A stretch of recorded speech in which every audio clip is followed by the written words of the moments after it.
But yeah, we only have the option to see Czar or Sargation. So let's try to get one of them.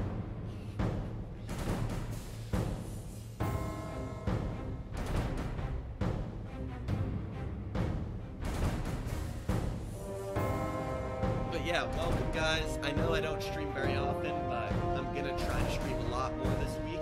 Dan vs. Kurg, is that one of us? I mean, there's no one named Dan or Kurg, so you can't, right? But yeah, if any of the settings are screwed up, or I'm too loud and the game isn't loud enough, or vice versa, it's too bright.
Alright.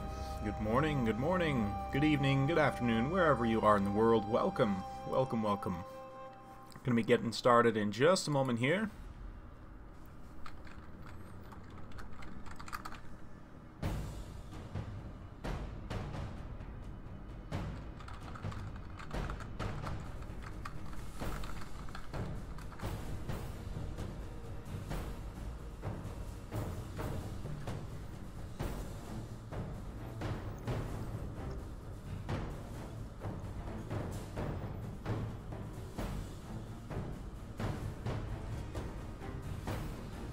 Alright, just getting it worked out with these lads. What's up, Wicked? We got Cursed Fanatic, Jonathan Weir.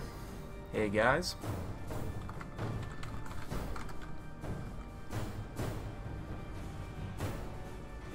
I'm also just finishing up my breakfast here, so I'm not quite gonna come on stream yet, because this isn't that kind of stream, but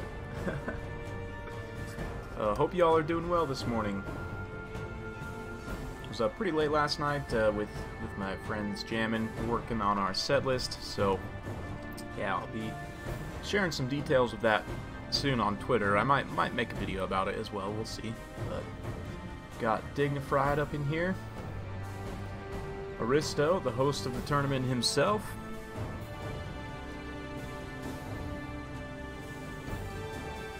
And yeah, in just a second, guys, we'll get started.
Okay, now for real. We're here. We're ready to go. Welcome. Looks like everything is looking good.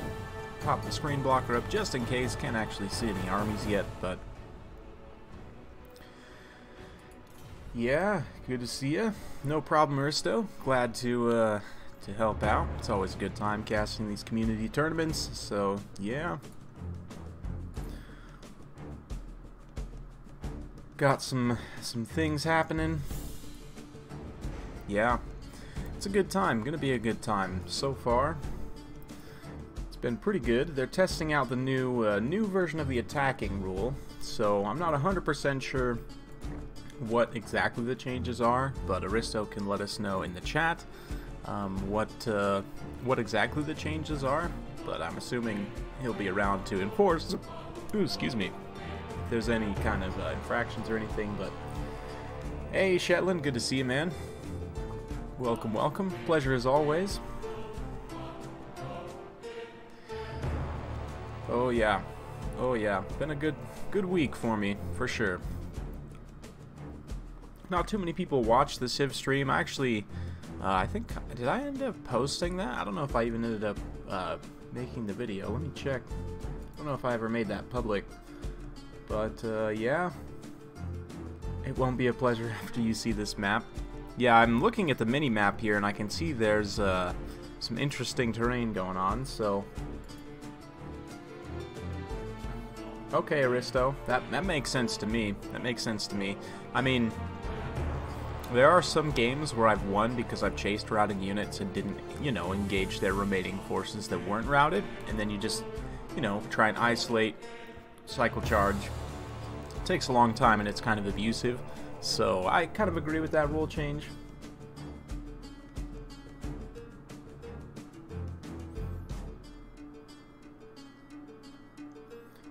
Yeah, we'll see. We'll see. Looks like we're gonna get some chaos going up in here. Looking good.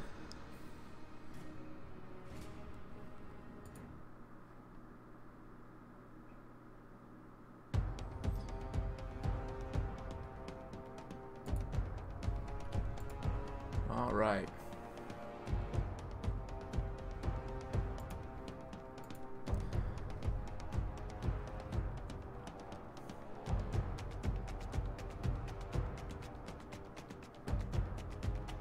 Okay, Aristo, that makes sense. That does make more sense. Okay. Yeah. Yeah, I mean, just chasing routing units. I mean, yeah, like I've had some games, especially it seems like with the Beastmen, where the balance of power just gets way out of whack, and you have to like chase off routing units like all the way to the edge of the map because they'll just come back. I don't know what it is about Beastmen, but for whatever reason, their balance of power is just borked. It seems like a lot of games that I see them in, it's either for or against, or usually it's for the Beastmen, like heavily for the Beastmen, even against factions which like the Tomb Kings and the Vampires, who that's not a great matchup. So it's kind of funny in that way. But yeah. Yeah, I've had some games. There was like a High Elves versus Beastmen. There was a Bretonnia versus, I want to say, was it Norska or Beastmen? Yeah, I've had a few games where I had to chase a ton of routing units, but... What's up, Queek? Good to see you, man. Gonna be getting things rolling here. These guys are picking their armies. Looks like we're going High Elves versus Warriors of Chaos, so it should be an interesting one for sure. It's an interesting matchup. Potentially pretty rough for the High Elves, I think, but they definitely have the tools to win. It's just a matter of, bringing them, employing them correctly, if Chaos brings the right counter tools. Yeah, it's a good matchup for sure. Chaos can do a lot of different things, and you would think just a pure rush faction, right? They're pretty one-dimensional, but actually because of some of the unit variety they have, you can really do a lot of different sorts of things. Go with a super mobile build, go with like a heavily shielded kind of missile resistant build. You can just go with the heavy hitting. A lot of different things. You can do a lot with Chaos, but Chaos are the good guys here. I don't know, Queek. For Total War Warhammer? I don't know. I didn't know there was an update. I don't think there's a patch notes or anything.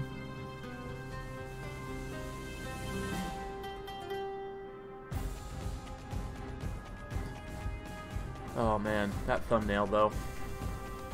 That's gotta be hands down one of my favorite thumbnails of all time, for sure.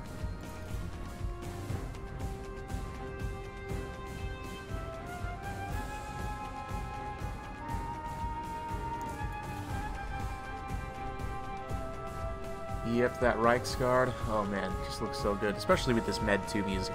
Just fits so well.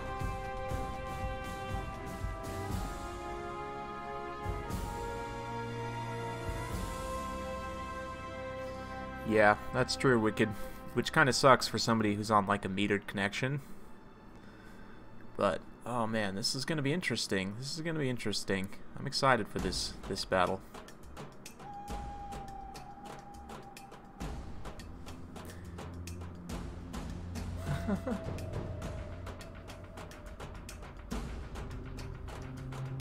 To take blob armies, yeah, or to go all Vanguard. I don't know, actually. I don't think I've ever fought on this map on multiplayer. I don't know how the Vanguard zones are, but if you could potentially get a really cheeky Vanguard and just get like an immediate surround.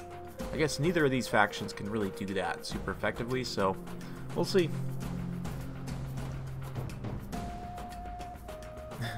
Ryan, you are blessed by the power of Sigmar, or Nurgle, if you prefer.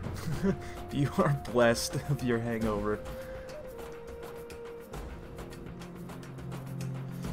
Camera issues. Good to know.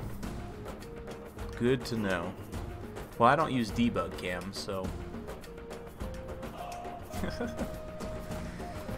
Oh man, good times. Hope y'all are having a great weekend. It's been pretty good so far. Got work later today, but pretty chill. Are you more man?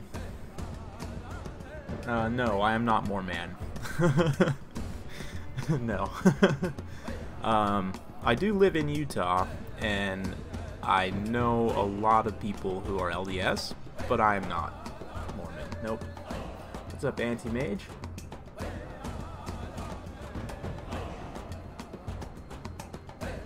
Might as well take Double Shag-Off. Double Shag-Off is pretty hard to deal with. I actually really like going Big Bird Double Shag-Off, because Big Bird is, as a lord, he's just super hard to kill, and then the Double Shag-Off can protect him.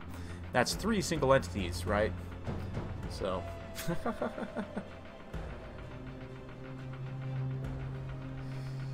Yep, looks like these guys are just about ready.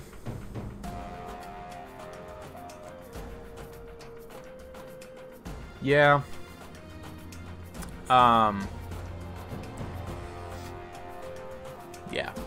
Well, I won't respond too much to that, Ryan. I may or may not have been the person that originated that idea, but I'm not trying to spread that around if it's not true. So I don't know 100% for certain if it's not true, but let's just say this: when you live in Utah, when you grow up in Utah, you're around people who are LDS, you kind of know. You just have like a good radar for it, I guess. You kind of know who is and who isn't, and yeah. Yeah, we'll see. He is just a great guy overall, and a very, very clean-cut guy, very family-friendly. Like, honestly, the content itself isn't, you know, these giant fantasy battles, but how family-friendly is that? But honestly, like, I would let my nieces, or like, you know, if I had kids, I would let my kids watch Heir of Carthage, just because I know he's not gonna be dropping some crazy F-bombs or talking about something wildly inappropriate.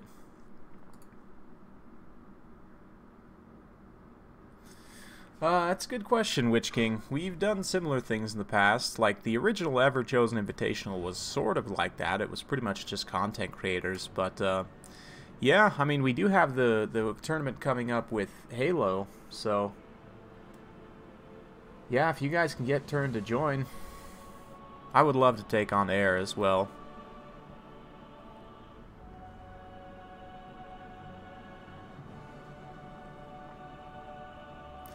Yeah, Halo, I'm excited.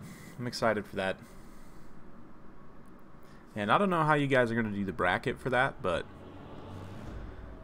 yeah, Air's training hard. Don't forget the overlay. Trust that. Thank you very much.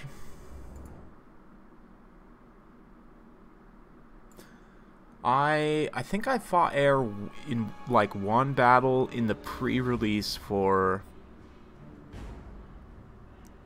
Was it Vampire Coast? Or was it Queen of the Crone? I don't remember. It was one of the two in the pre-release to that. Alright, let's have a look here. We're getting started on some battles finally. And yeah, this map is going to be interesting. This is one of the new Vampire Coast maps, obviously. And yeah, whoa. The camera does clip through the ceiling somewhat, so we'll have to kind of stay in this central area as much as possible. But let's have a look here. We've got Star Dragon and a Moon Dragon, a couple Lothern Sea Guard, Techless Double Noble, very good, all on horses, a line of Spearmen, and a Eagle Claw Bolt Thrower, pretty straight up high elf build. For the Warriors of Chaos, Sarthrel the Everwatcher, I'm a big fan in this matchup. He's more or less immune to Sisters of Avalorn because of his stacking resistances, backed up by the Summoners of Rage, basically a counter to Dragon Princes. Got some Sword and Board Chaos Knights, plenty of Sword and Board Marauders as well. Some Sword and Board Chosen, Mirror Guard, and more Chaos Warriors. So, very strong Chaos build as well, I would have to say. Marauder Horsemen, got some Hounds off to the side here as well, so interesting. Is there like fish swimming around up there? Yeah, it looks like there is. That's interesting.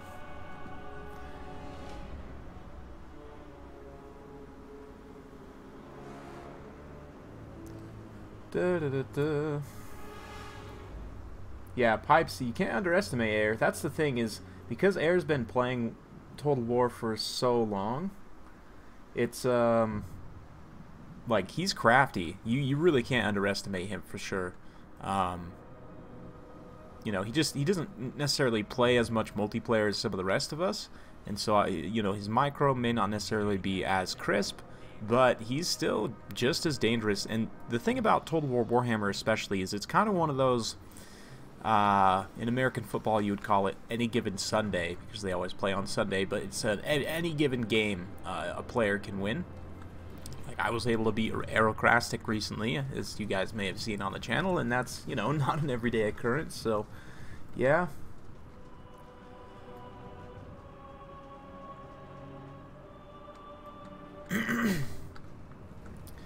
Yeah, I fought Air. I think, like, was it Gombo, myself, and someone else fought Air. I want to say it was in the pre-release to Queen and the Crone on one of his streams, and it was a lot of fun. He held his own for sure. For sure. Alright, these guys are getting it rolling. Chaos advancing across the field, as the High Elves do have a bit of an artillery advantage, and I'm not sure. It looks like the dragons are also coming forward to start breathing some nasty breaths. Yeah, the Eagle Claw Bolt Thrower is going to do a little bit of damage to Big Bird, but probably doesn't want to be targeting him long term. You can see the Summoners of Rage are kind of hiding on the back side of the hill. There's also this terrain obstruction right here, so they're pretty safe in that position right there. And this is fine for Soder to just kind of advance slowly here, take these shots on Big Bird. There's really no risk there. Dragon Breaths, though, on the Mirror Guards, not great. That is going to do a significant amount of damage, to take down about 11 unit models. But because of the movement there, the Star Dragon Breath actually is a bit of a waste, in my opinion. May have wanted to save that, use it on like these Summoners of Rage, or use it on Big Bird himself once he's engaged. But you can see Teclis, the double nobles out front, ready to lead their High Elves to victory here. It's going to be tough to kind of break through this little defensive position here, but there is no protection on the sides, so these Hounds could come around and get on this Eagle Claw Bolt Thrower if they wanted to. It looks like the Marauder Horsemen are also going to make their way up and around, but yeah, these Hounds would really like to see them push up and start to occupy these Lothern Sea Guards, start to occupy, you know, this Eagle Claw Bolt Thrower. Not that it's doing a whole lot of damage, but if you can kind of force these dragons back to have to defend the back line as the front line's engaging, this High Elf front line, I mean, the Spearmen will do okay, but they're up against like Chosen and Chaos Warriors, which is just not going to be the best engagement in the world. And you can see the Chosen are the ones pushing the line here. Very cool stuff. Everything's blue, but don't mind that. And yeah, exactly what I was talking about. You can see the dragons are in the back line here, just sort of parked over the archers, just keeping these Chaos Hounds honest.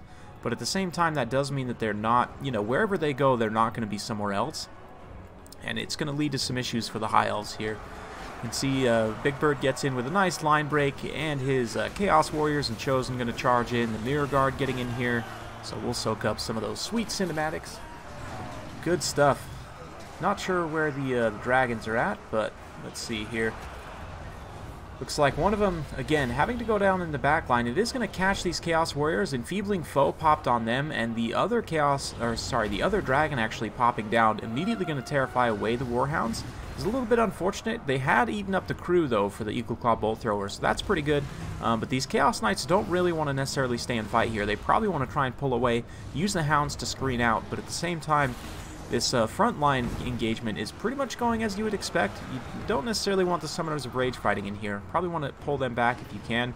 It may have been worth sending them up and around with the Chaos Knights, but then you face potentially getting gooned by the dragons in the center, so it's a tough situation. Looks like upgraded Final Transmutation being used there to do a ton of damage to this pocket of single entities, including Teclis himself.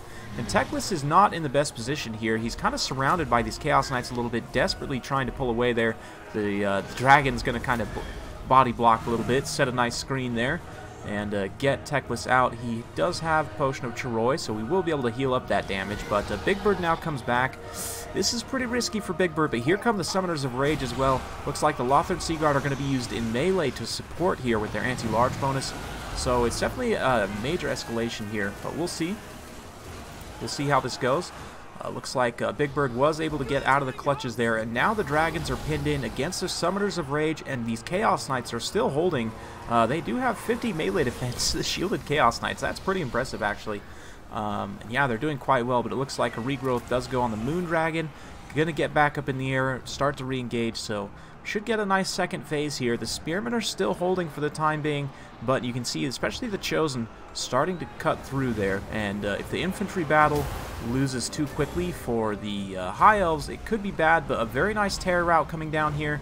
It looks like we did get a Chain Lightning as well. That could potentially do more friendly fire than not. But yeah, Big Bird all of a sudden gets isolated as all these mobile units for Chaos get terrified away. That is going to turn the balance of power somewhat in the favor of the Warriors, or sorry, of the High Elves here. You can see Big Bird desperately trying to pull away here. Looks like potentially a net of Ammontok going down on him.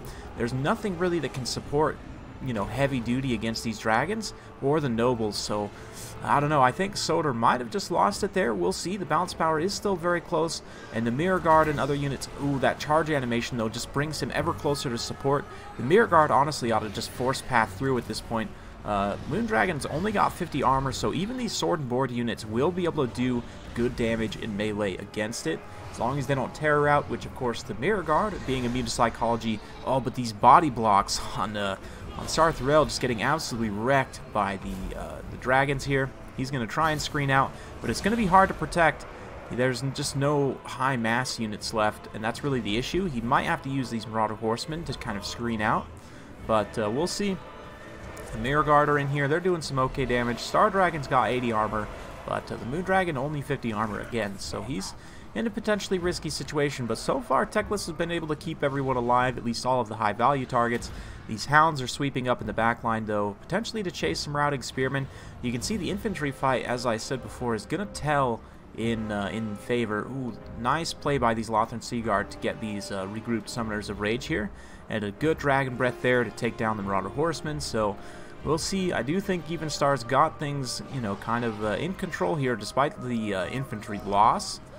We'll see. I mean, there's still quite a few Chaos Warriors, and these Chosen especially. These Chosen are going to be very hard to kill, even for the Star Dragon. I mean, 61 melee attack plus a 45 charge bonus. You're looking at around hitting for about 100 melee attack, but still, I mean, 60 melee defense on those Chosen means that they're still getting about as good as you could hope for in terms of defense, and really only on the charge there, because with the Star Dragon, 60 melee attack versus 60 melee defense is only about a 35% chance to hit.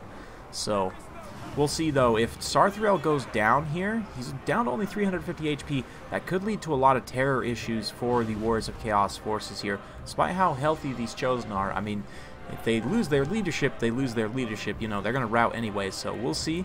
Chaos Knights are trying to come back here to charge this Moon Dragon, but they get caught up by the Star Dragon, and the Nobles look like they're going to go after them as well. Ooh, it's just so risky to try and jump over here with Sarthrel, but I mean, the Chosen are here.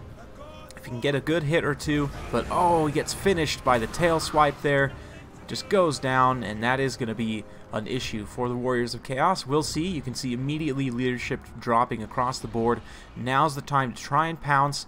Use this terror, spread it across the field, try and rout off these Chosen if you can, because it's going to be hard to take them down. You can see this unit of Chosen, though, still holding their leadership despite everything, and somehow they're winning combat. I'm not really sure exactly how this defines winning combat, but they're doing okay, I guess. Oh, yep, here it is. It's Blob of the Ages. Yeah, I think Weird Spawn would have been a great support here, just to provide some additional armor sundering, and the fact that they're unbreakable does kind of help support leadership into the late game. But yeah, we'll see.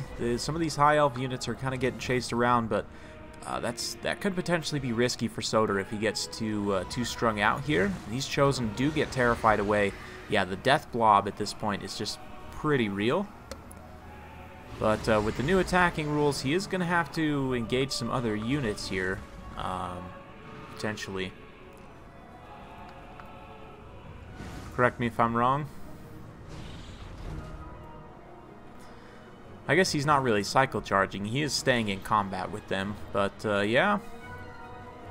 Yeah, over here, these Chaos Warriors, yep, looks like actually army loss is going to hit, so, woo. Yeah, stick him in the Demon Spew, or the Mirror Guard, yep.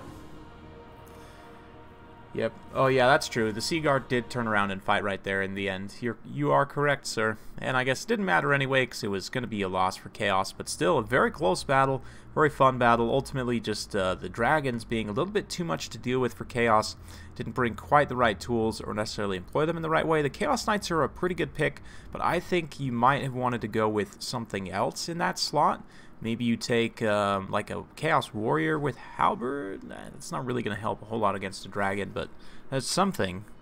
Just, you know, something extra. Maybe a Feral Manticore, just to kind of distract and fly around and be annoying. That could do pretty good. I'm a big fan of the Feral Manticores, so. Yep. Alright, let's pop this back up over here, and good stuff.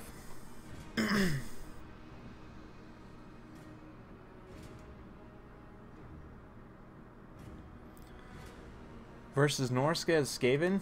Wicked remembers that. That's one of the first games that we ever played together. Something about chariots. Because, yeah, in that matchup, I mean, Norska has really good chariots, so you're going to have to watch out for that, especially Wulfric on a chariot.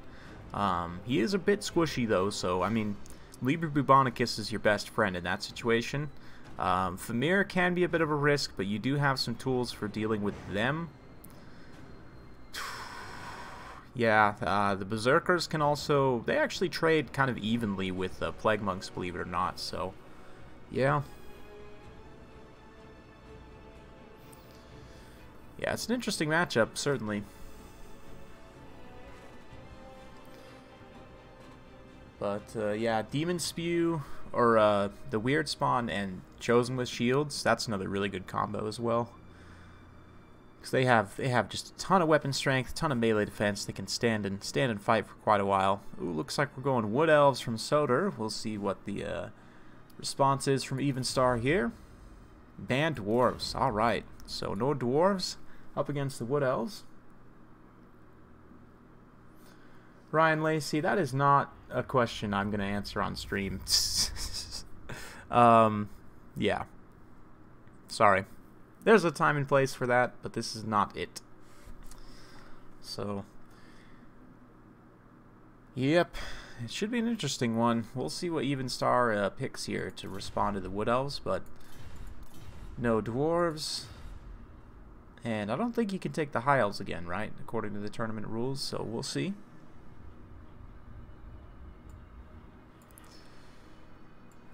You never know, Ryan. You never know on the internet. People are interesting. Let's just say that much. You'd be surprised how many people have asked me questions like that and been 100% serious. So, see, Jacob, that is a much more appropriate question now. Personally, I feel that things have de-escalated quickly, and the Lizardmen need to take back control because, I mean, at this point, you've got this weird dark elf dude running around with a freaky mask on. You've got tons of Skaven. You've got vampire pirates. Like, come on, get your act together, Lizardmen.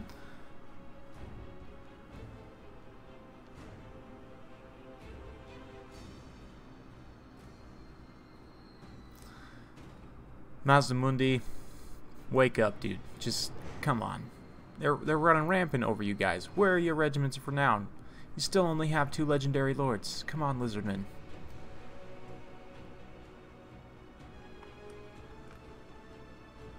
How deep into this are we? Well, Frodo, we are on semifinals. This is series is currently 1-0 for Evenstar. So yeah, there is another series ongoing as well with ODM and Kono. So we'll see. Yeah, after this we're going to go on to the finals. They're still too busy rampaging. Oh man, feels bad, Jacob. Feels so bad. Oh man. 4 armored skin wolves. Yeah, the issue with the hell pit is a couple. Number one, Fire Famir, Famir Balefiend, Lord of Fire. Fireball is really good at just plinking down hell pits. Likewise, the Marauder javelins, if they get in range, they will rip a hell pit apart very, very quickly. Very low armor on the hell pit. The javelins have a huge anti-large bonus, so they're going to be getting basically their entire bonus against the hell pit because of a lack of armor, and it's a disaster. Ask me how I know. But yeah, the Famir with great weapons can also be a bit of a risk with their anti-large bonus as well. They also just body rat ogres super hard, so oh man, Bretonnia versus Wood Elves. Yeah, Soder, this is one of the issues with the Wood Elves right now, and we'll see what kind of build he goes with. There are some Death Frenzy on rat ogres. Yeah, if you juice them up with Death Frenzy, they can take Famir to Pound Town. But honestly, what Skaven really lack is more mid-range AP missiles like Warblock Giselles. Well, they're not really mid-range; they're kind of long-range, but they're not like super long-range like artillery. Like Warblock Giselles, Rattling Gunners, you know, that kind of mid-range AP missile damage is what they're lacking, in my opinion. So we'll see. We'll see.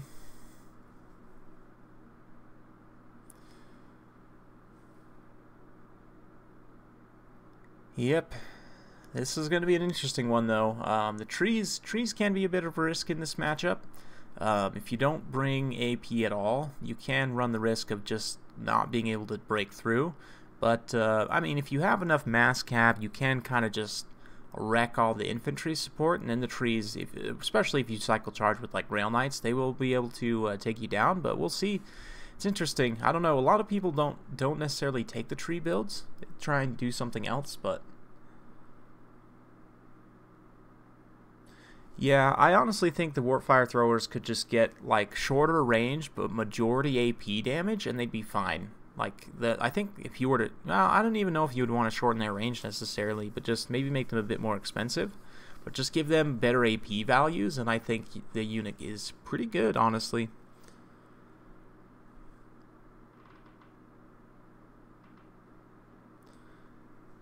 Which faction is the most meme-worthy?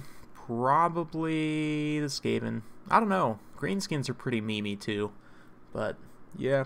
Manticore versus Cheved Up Pistolier. Well, Jacob, you see, the Pistolier can run and shoot, and it's probably just a little bit faster than the Manticore on the ground. We'll see. We'd have to see, but something tells me that the chevrons allowing the Pistoliers to shoot faster does mean that they would force the Manticore to enrage, which would mean it wouldn't be able to engage intelligently. They could kite it around and kill it, so I want to say probably the Pistoliers, believe it or not.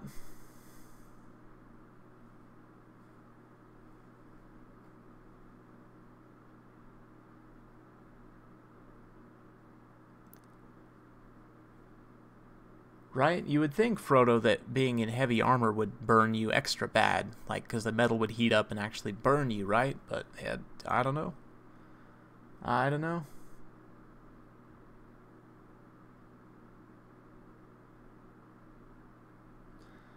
Doom wheels. Yeah, they are a meme. Yeah, for sure. I don't know. The steam tank is also a meme, but the Empire's not really a meme in itself, so yeah, you could maybe say that Warrior Priests... I wouldn't say that Warrior Priests are a meme. Gelt is a meme for sure, but yeah, Doom Wheels are certainly a lot of fun. Certainly. This is going to be interesting. This is going to be interesting. Curious to see how Soder takes this one.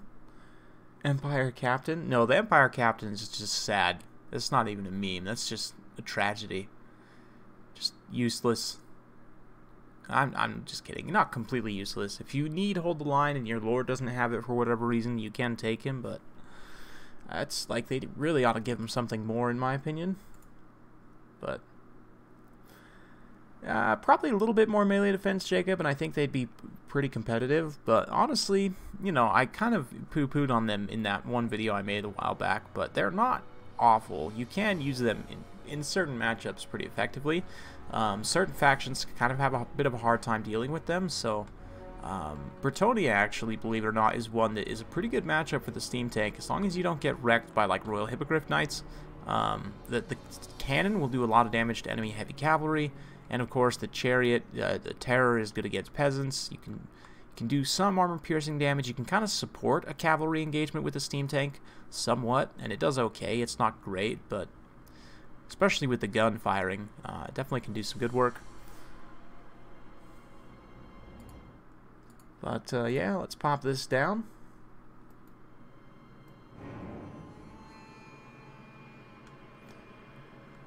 Gorbel's issue is more of a mass issue than anything. He just gets punted like a football, just punted across the field. Ooh man, these guys are starting quite close. This is going to be interesting. And I see no trees. I am so disappointed. This is, yeah, I don't think this Wood Elf build's gonna last too long. We'll see. I could be proven wrong, but we've got plenty of war dancers with Azrai Spear, Eternal Guard, Dryads. We've got some Way Watchers, a couple Way Watchers, Sisters of Thorn, and yeah, Glady, some Wild Riders, Spellsinger Lore of Life. For Bretonnia, looks like plenty of Knights of the Realm. We've got one Grail Knight, maybe some same on the flank. Yeah, a couple Knights of the Realm, another Grail Knight. Plenty of Battle Pilgrims, some Peasant Mobs as well. Yeoman Archers, Prophetess, Lore of Life, so a discount Fae down on the ground. She's super cheap in this setup right here. She's got Earthblood and Shield of Thorns. Very good stuff.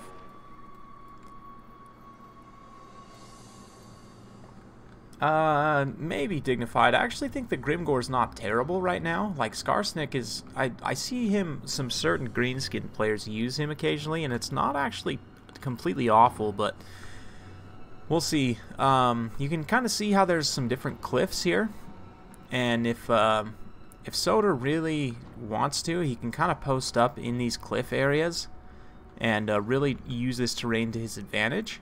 Kind of cut these areas off. This side is going to be an issue because this is a pretty open flank right here, but the terrain actually favors the Wood Elves quite a bit here, I think, because of these kind of blockages right here. Like, you could seal this whole area off right here. Just, you know, put some spearmen right there. They're going to have their charge defense. Won't be able to get around the side.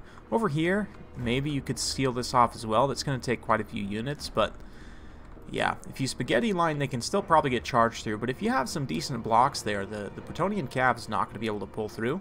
But we'll see. We will see.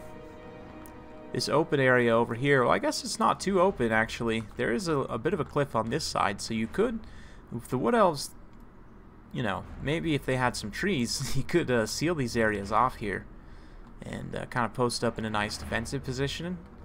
But we'll see.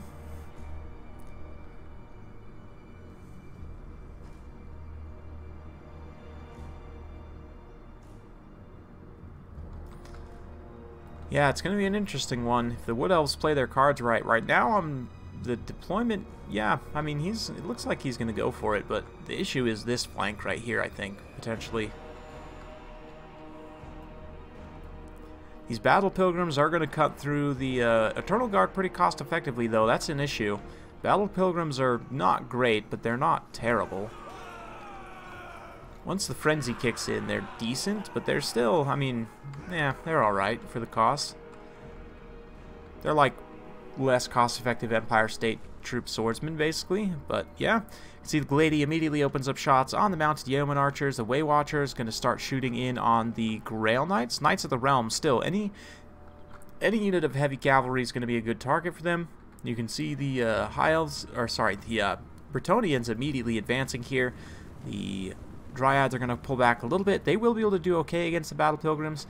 These Wild Riders as well, if they can sweep up and around. Granted, there's obviously a lot of heavy cavalry in the area, but ooh, careful with these Way Watchers that they don't get caught out by peasant mobs. That would be just terrible. But yeah, Bretonia's pushing up. They are... Unfortunately, they didn't bring any foot archers, which I think is a little bit of a mistake, but we'll see. Knights of the Realm just face charging Eternal Guard here. You can see the charge defense coming into play there. They do still take some impact damage, but yeah, I mean, the charge defense does mitigate a lot of that. It could potentially be a lot worse, but Knights of the Realm do take a bit of damage, you know, in return. It's not completely for free.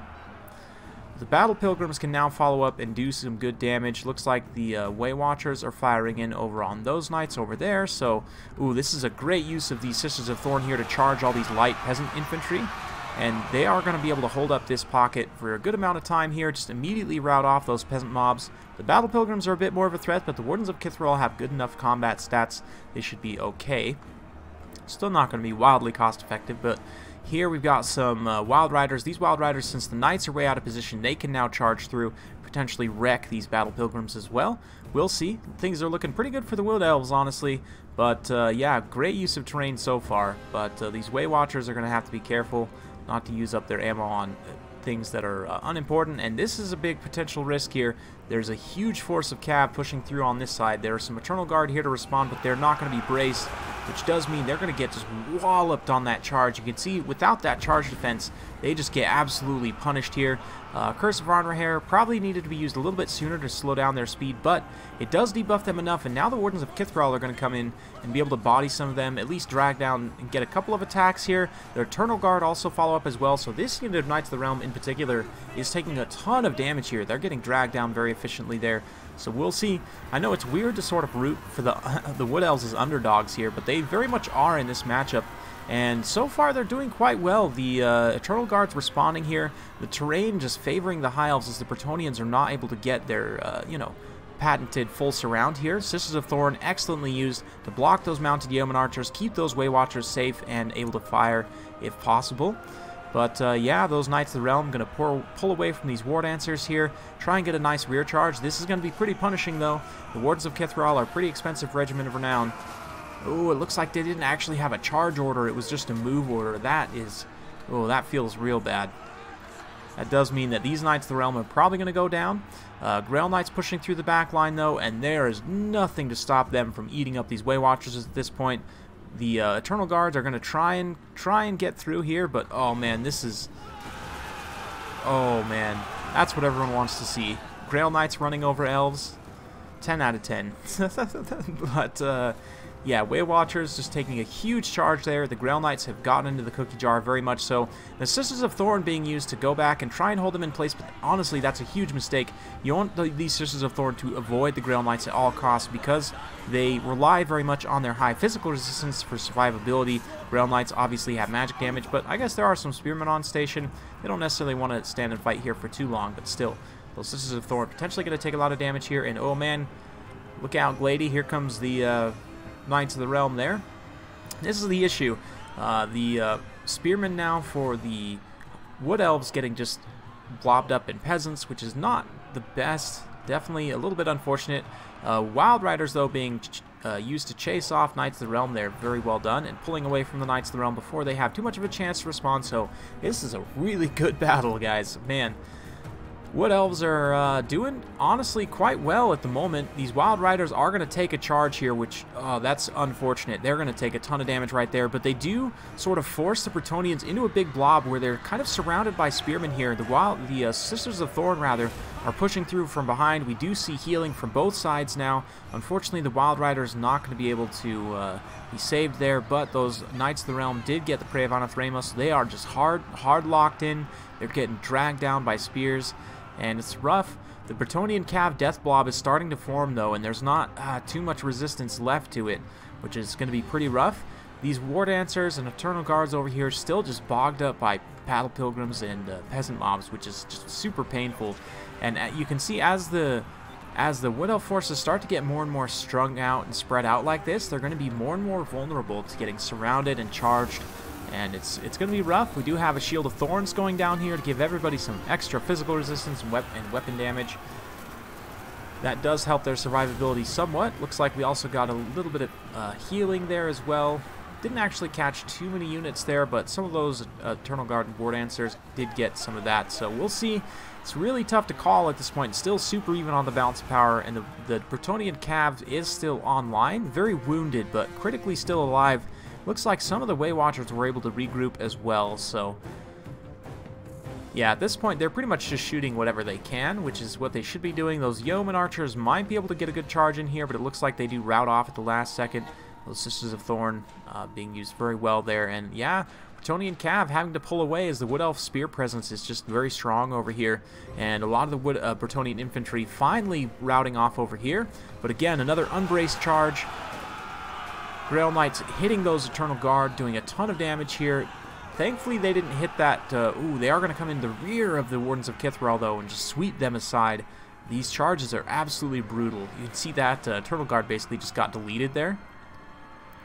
But there is still a relatively healthy unit of Eternal Guard here. We've got a handful of War Dancers. No, just all Eternal Guard at this point. No, there are still some War Dancers up here. Fighting out with some Peasant Mob. Yeah, it's hard to say. Bretonnia is starting to creep ahead on the balance of power, but it's... Yeah. Yeah, I don't know. I don't know about Deepwood Scouts, though. They just don't have the good AP. I really think you needed some trees to try and hold these areas with mass to keep them from getting through, and then the Way Watchers would have been a little bit more free to fire in. Like, I think if you were to trade out maybe a couple of those War Dancers with some trees, it may have worked out a little bit better, honestly. It's hard to say, but the trees just give you the mass presence, which the Wood Elves really lack, and you can see the Wardens of Kithral here getting taken out by the Cav Death Blob. The spear line's forming, spear line's regrouping, and the longer they wait, the more they're just going to take little plinks from these Way Watchers. You can see them finishing off a unit here, finishing off a unit there, a unit model rather, not an entire unit, but they might actually finish off some of these entire units here. But I mean, they don't have much ammo left, they don't have a whole lot of models left, but any fire they can get is going to do good damage here, so we'll see. We will see. Looks like the Bretonnian infantry reforming as well, so time for the final phase. Balance power slightly in favor of Bretonnia at this point, but we'll see. You can see those last few knights getting picked off there. Those Grail Knights fighting down to 6 unit models. Man, that's pretty impressive. Looks like they are going to finally rout off with just a few models left. Oh man, have to be careful. I think those are the Sisters of Thorn shots right there, but yeah, the Way Watchers definitely need to try and use their ammo on the Knights if they can. You can see this kind of thick block of Eternal Guard sitting out on the wings here is going to try and protect against the Cav if it can. It's going to be easier said than done, certainly. Bretonnia going for a nice hammer and anvil here. The Peasants moving in to engage and kind of getting caught up here as the Knights sweep up and around the side. But this block of Eternal Guard here, I really like how he's just in this little block here. It will be a little rough if he gets charged from the side, but yeah, you can see he's trying to stay pretty defensive here. And the Eternal Guard responding very nicely there to that little charge. Ooh, man, the block does get charged from the side there, which is not the best, but still, you can see the block formation does kind of help mitigate that charge a little bit there, and the Bretonnian infantry gets routed off in a pretty quick hurry. I mean, Dryads do cause fear, so that helps quite a bit there, but now the Cav charge is coming in. These Grail Knights getting a pretty good charge right there, pretty meaty charge. We'll see. The Wood Elves are starting to drag this back, though. The balance of power just not looking great, and the Sisters of Thorn, the last few of them being dragged down, actually literally the last one right here. Oh, looks like she might get away. But, yeah, Bretonnian Cav just healing on both sides. Just the absolutely disgusting death blob here. Earthblood didn't catch, actually caught quite a few of those spearmen there. Eternal Guard, especially with 57 models left, can get healed quite a bit. And, oh man, is this going to go for the Wood Elves? The balance power all of a sudden turning back in the Wood Elves' favor. And this Bretonnian Cav here just not able to disengage. Looks like Prey of Anathrema goes down. The Prophetess, she's now caught up by Eternal Guard and the Glady here, so... Is that game? It looks like that's game. Ooh, man. Wow, what a pullback. Whew. Yeah, that's, ooh, man, that was That was quite the win by the Wood Elves there. Just staying calm, using the terrain heavily to their advantage, which of course with the Wood Elves, it's one of the key features there. Really veteran play with the War Dancers, getting in the right situations. The Wardens of Kithral did some excellent work. Sisters of Thorn being used excellently there. The Waywatchers did enough. The Glady able to stay healthy until the late game. The Bretonnian Cav obviously did a lot of heavy lifting, but it just wasn't quite enough in the late game there to finish that out. So, oh man, that was intense. Yeah, no kidding. Whoo, man, that was one for the ages.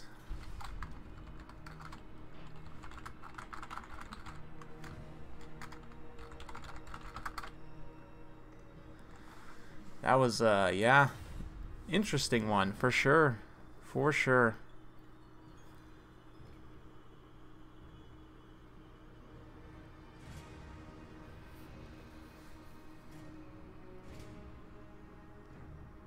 Ooh, man. Actually, Rocket Man, we're doing a tournament this time around. So, for those of you who are curious, we are on the semifinals here. It's currently 1-1 between these two for this series. And then we'll be going on to the finals afterwards. But yeah, I guess you guys couldn't see that because of the screen blocker. That's fine. Don't worry about it.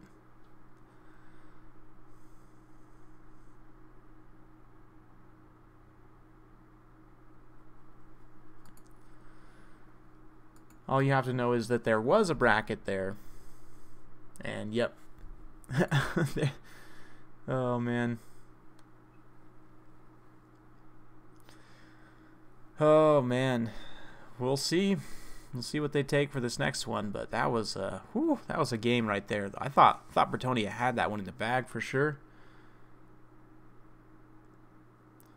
Big Daddy Durthu. Yeah, we didn't even see Big Daddy Durthu, but he would have been good there. He's definitely pretty good in that matchup. I mean, charge defense versus large, heavy AP, magic damage.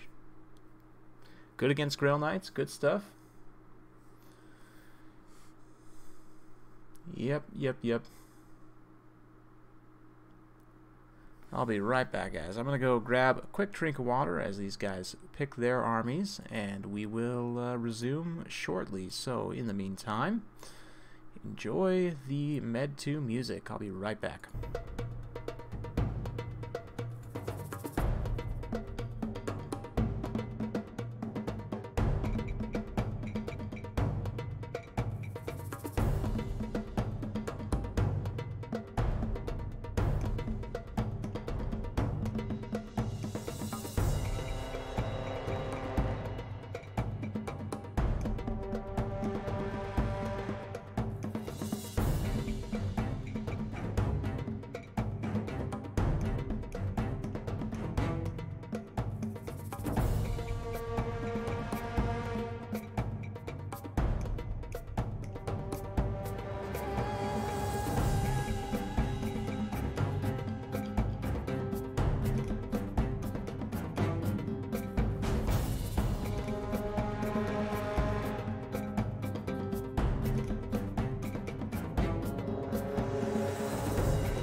Alright. Let's get back to it. These guys are still haven't picked their armies yet, so we'll see. I believe it's even stars pick now. So we'll see what they do.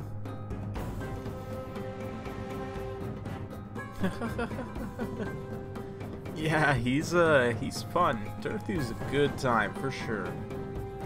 Definitely a good time.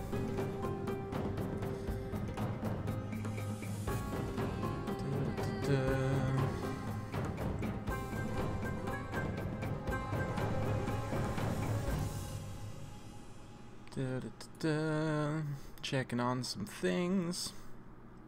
All the things, in fact.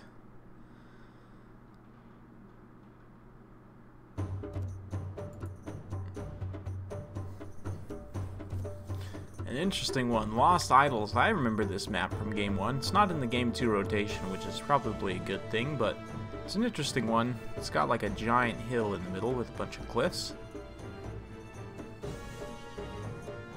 So yeah, you can kind of do some different things. You can deploy up on this high ground.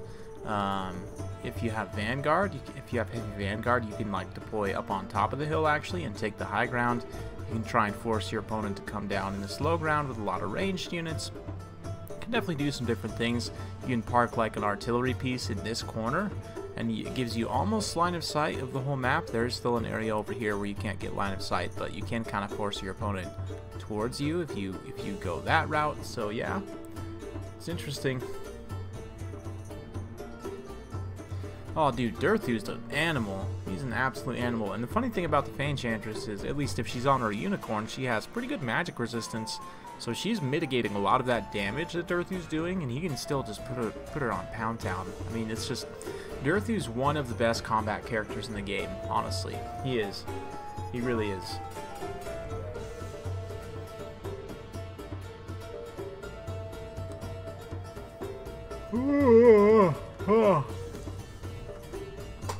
I've been thinking of doing like a legendary lord tournament, like who's the best combat character in the game. Something tells me it's probably Dirthu.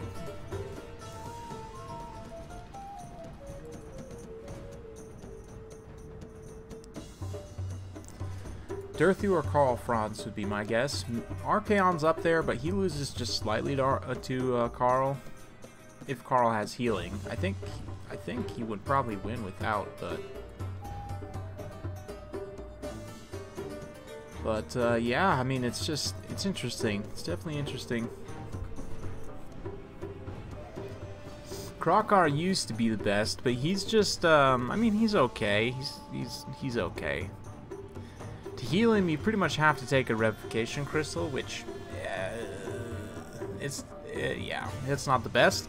When you could heal him with Cold-Blooded, the biggest thing with him is you could just heal him so much that it was super hard to kill him.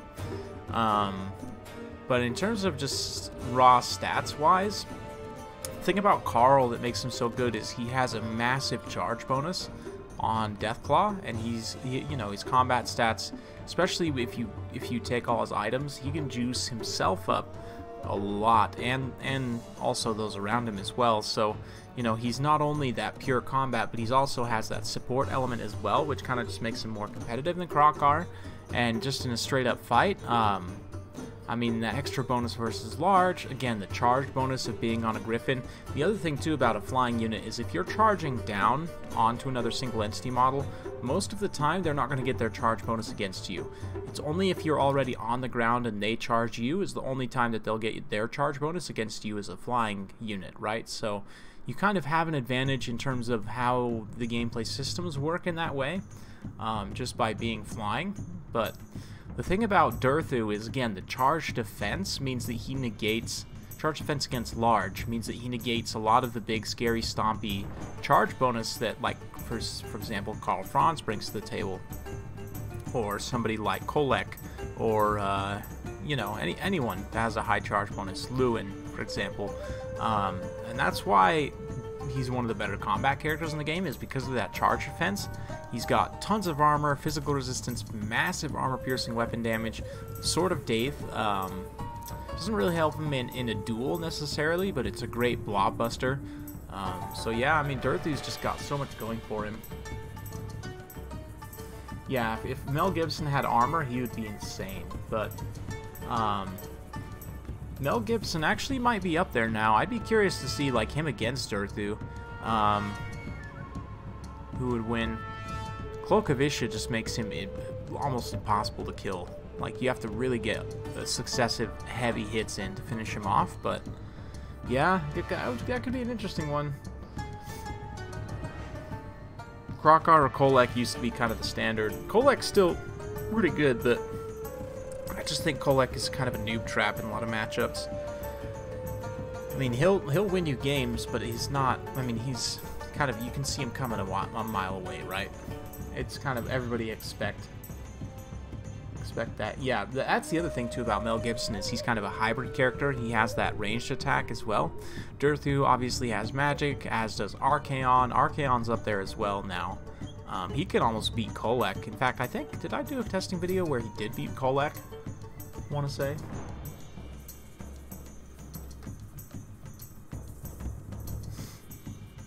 Tyrion's about on par with Archaon, but he does get staggered quite a bit, and I mean, he's good, but he's not, he doesn't have enough HP. He doesn't have like some of these other tertiary, like the charge defense, or does he have physical resistance? I don't think he has physical resistance. Archaon has physical resistance too, which makes a big difference, and he has more HP, I believe, than Tyrion. HP is honestly one of the biggest factors that a lot of people don't really consider. Just, if you're a bigger meatbag, you're going to be harder to kill. And usually the bigger meatbag has more mass too. So, hey Mad Doc, good to see you.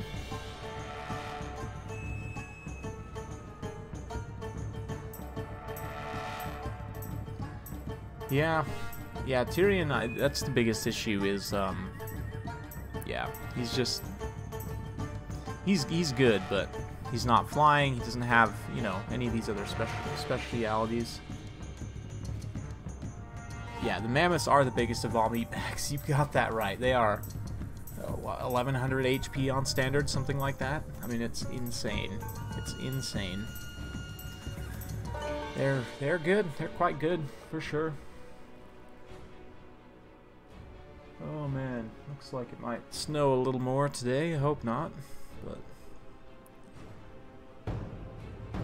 yeah, Wolfric on a mammoth is actually surprisingly scary to duel because of that melee defense debuff, and then the mammoth just comes in with that huge weapon strength. So, yeah.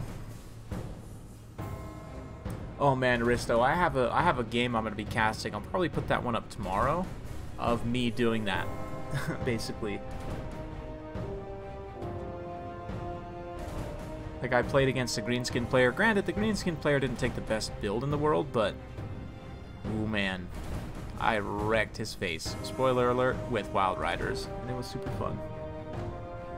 Yeah, Anti-Mage, you actually just missed. The last game was a really, really good Bretonnia versus Wood Elves, which is normally very hard for the Wood Elves.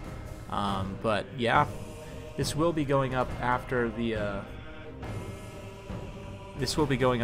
fact, so even now, if you wanted to, you could just rewind the stream, and it should be the last game we played that I actually casted.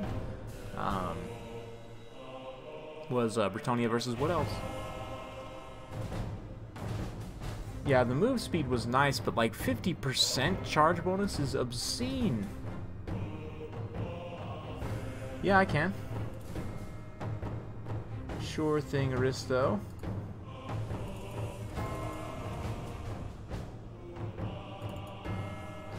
Let me pop that in here, and we'll go like this. Done.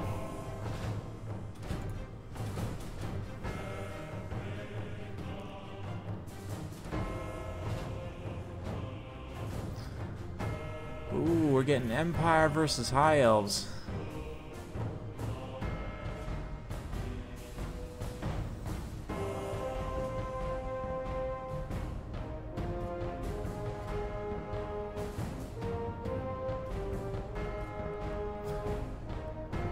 High Elves versus Empire. Interesting. Should be a good one. Let's have a look here. at the bracket. Looks like the other guys are finished, so whoever wins this will go on to the finals. And we'll go from there.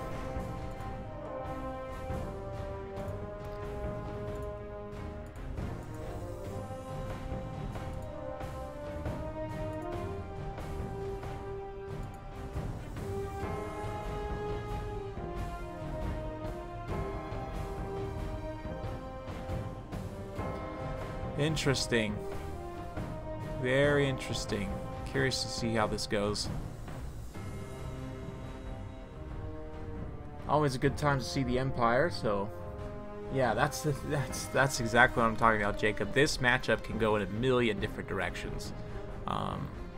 As you guys may know from watching the channel, one of my favorite tactics in this matchup is to bring a steam tank and a bunch of knights. Preferably Demigryph Knights juiced up with a Warrior Priest, because then it kind of forces, because the High Elves can only bring so much to the table, right? Their faction's expensive, they can really only bring so many things, so you kind of force them to make decisions with the limited resources they have. Okay, do I dedicate my anti-large tools to these Knights that are cycle charging my backline, or do I dedicate it to the steam tank that's shooting me in the face, or cycle charging in my line? So yeah, mass Reichsguards also very good. Reichsguard are extremely cost effective in this matchup. You can go with the heavy artillery build from the Empire and bring a lot of cannons and sit back and play defensively and just blast the High Elves to Kingdom Come. Likewise, the High Elves can go for like an air domination build where they take Alario with Tempest to try and catch out like a flying Boris or a flying Franz and hit him with the Tempest, hit him with you know, a couple other powerful flying units and just Lord Snipe. There's a lot you can do. Faith Demis are Faith Steam Tank. Faith Steam Tank's actually decent. I had that game recently, the last one I put up with a Steam Tank actually, against the High Elves, where I was using the Warrior Priest to buff up the Steam Tank in the late game against Tyrion, and yeah, let's just say it didn't go well for Tyrion.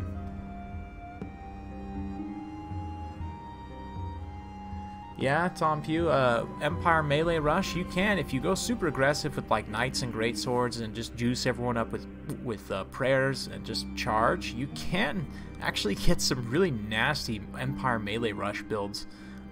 Sometimes I will play super aggro like that, but a lot of the time I tend to favor a little bit more of a balanced approach. But yeah, Empire, that's the thing, is they can just do everything. They can literally do everything. They can kite, they can rush, they can grind, they can control, they can, you know, they can balance, force you into a million different situations, and that's the thing, is they are the ultimate, you know, kind of a combined arms, well-balanced faction. Whereas the High Elves are that, but less so, because they're more expensive, they're more specialized. You really gotta know your stuff with the High Elves. You really gotta know your stuff. Like, you can't make as many mistakes.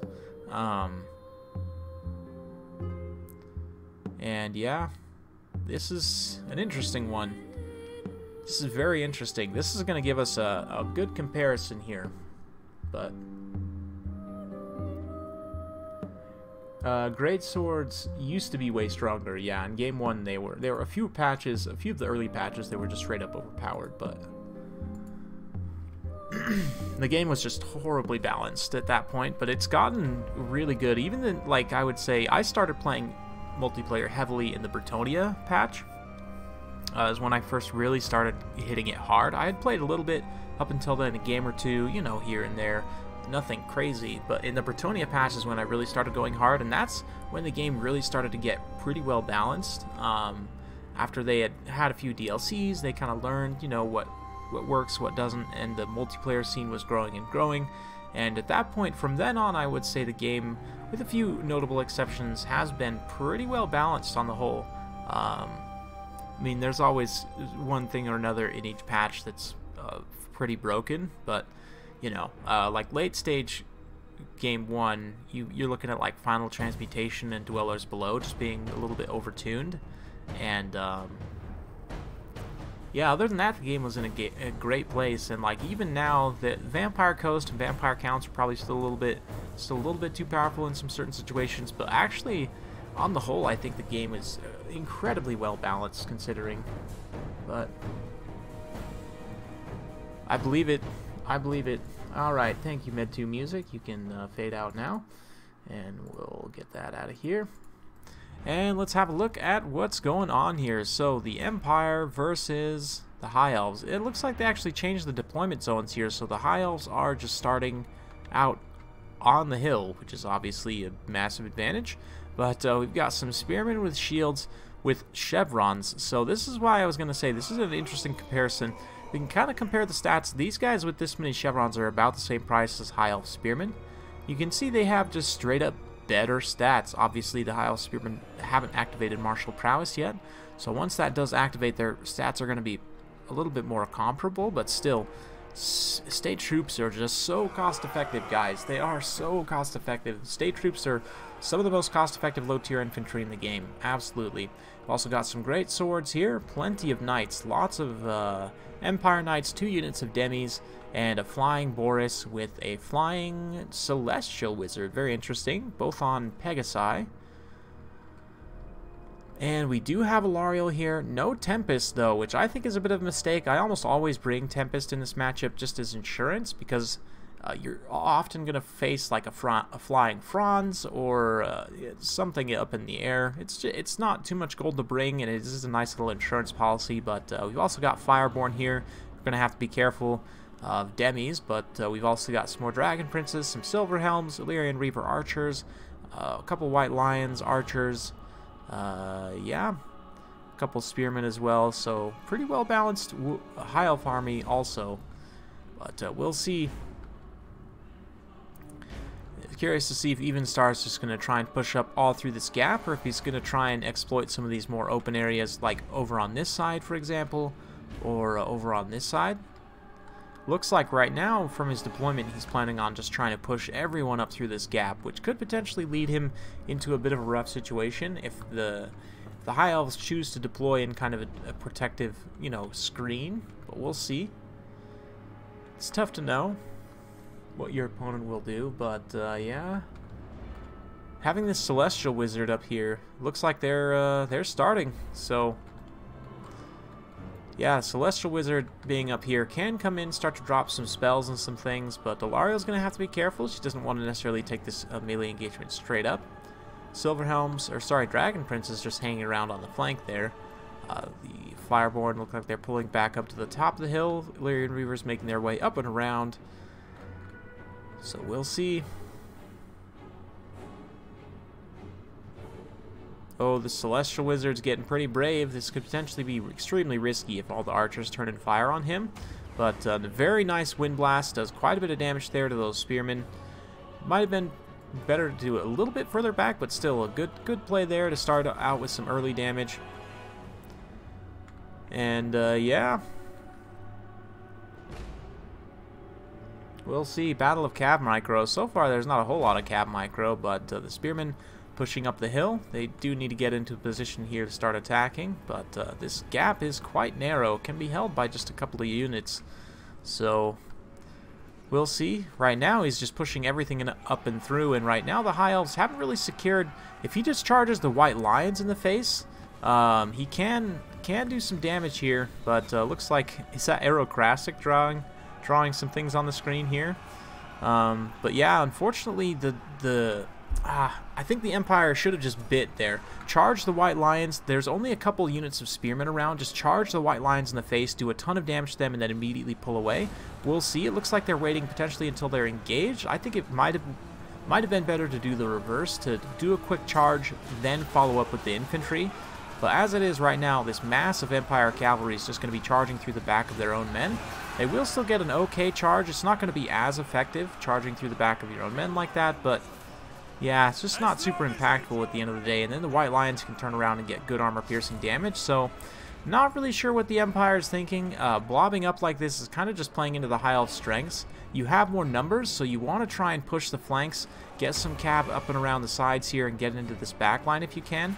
Blobbing up like this is only really going to favor the High Elves, because you can get this beautiful Star of Averlorn right here and get all this healing So yeah, I'm not really sure what the Empire's plan is at this point, but literally their entire army is in this space right here. So yeah, and the Celestial Wizard was able to get back up in the air, but Boris is not. So this is a problem because Alariel can definitely take this boy to Pound Town, and she is faster. 110 speed on, sorry, 105, or yeah, 105 on, no, that's Boris. 110 on Alariel, and only 105 for the Celestial Wizard. So he can get caught up here, which is going to be a bit dangerous. But yeah, the Empire is able to not really do much here. The Knights are just staying in combat, which is not the best. They're not taking advantage of their charge bonus, so not too sure about that. But potentially some Wind Blast could come in and do some good damage, but this Celestial Wizard is in a bad situation. Certainly. Looks like the Empire Cav is trying to force their way through at this point, but I mean, the Fireborn are doing what they should be, which is to cycle charge. I mean, they're shock cavalry. You want to try and keep them charging as much as possible, but yeah, not looking great for the Empire at this point. You know, I say that. It does look like the balance power is creeping ever so slightly in the High Elves' favor here, and some of these Empire Knights getting finished off. They're really just not the best play here, just leaving them blobbed in like this. So yeah, super micro heavy here, guys. This is some intense micromanagement from the Empire, I'll tell you what. So yeah, like just keeping these Knights blobbed up in here. Again, that initial engagement, I think, is where the mistake was made. The Knights should have charged. They could have got some really good damage with a nice clean charge on those White Lions.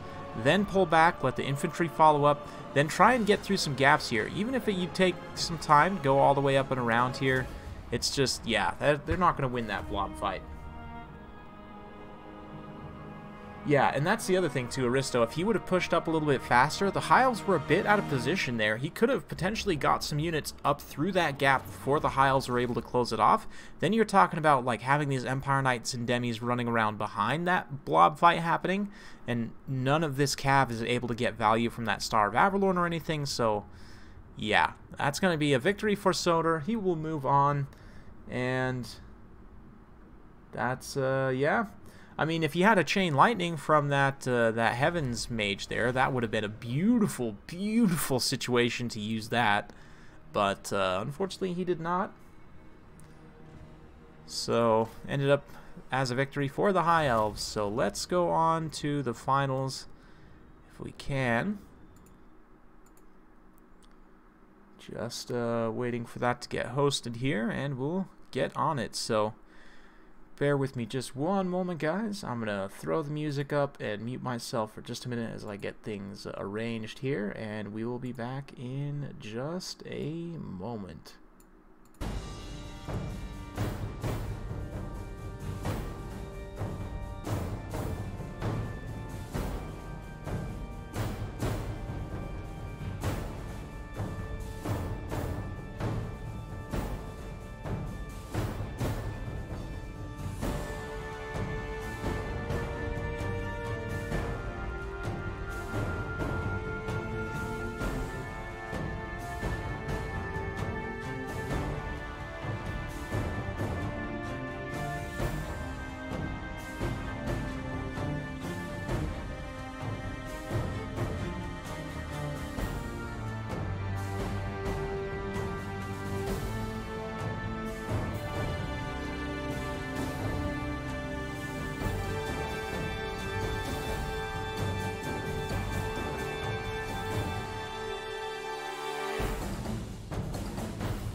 Alright.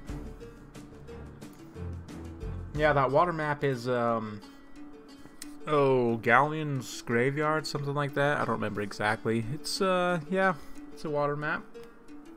I'm assuming that's the one you're talking about. The Battle of the Eternal Tides. There we go.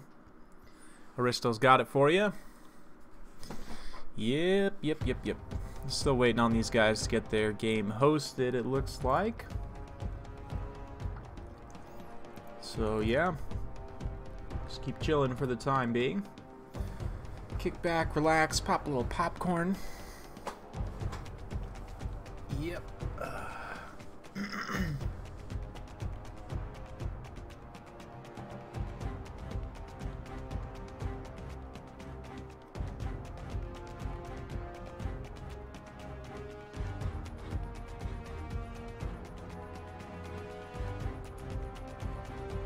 I mean, I guess I could just host the lobby and have them join, but yeah, man, it's been good. We've had some really good battles today so far, so the maps are quite interesting as well. Not your typical tournament maps, which I kind of like. It's nice to see some of these other maps. Ooh, excuse me. Yep.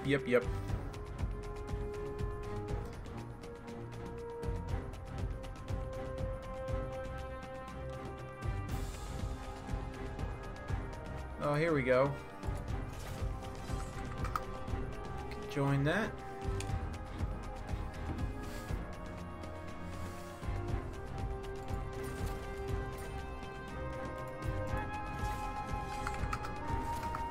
No, what did you do? What's the password? Hacks.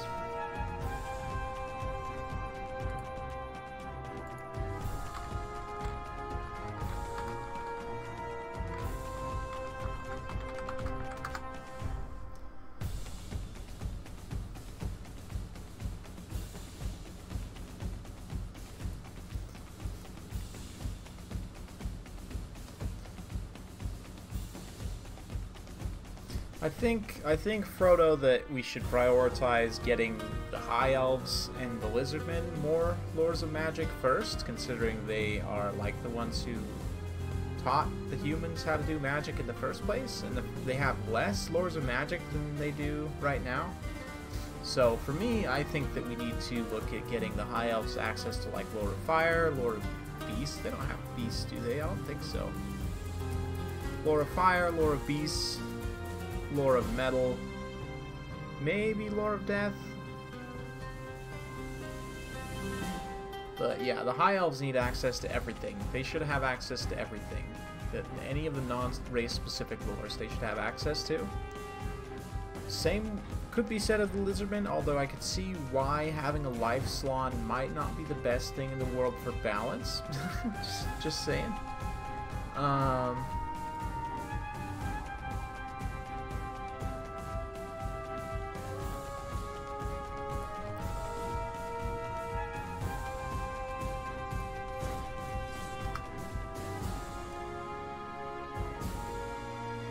Yeah, they have every magic except for the race-specific ones, like Dark, Vampires. They obviously don't have, like, Little Wa, Big Wa, Plague, Ruin, you know, the lore of Nehekara. They don't have those race-specific lores. But they have everything else. What I really want is a Fire Salon. I would love a Fire Salon. I really can't describe how much that would make me happy to have a Salon who could cast Flamestorm and Banishment at the same time. Like, just think about that for a minute.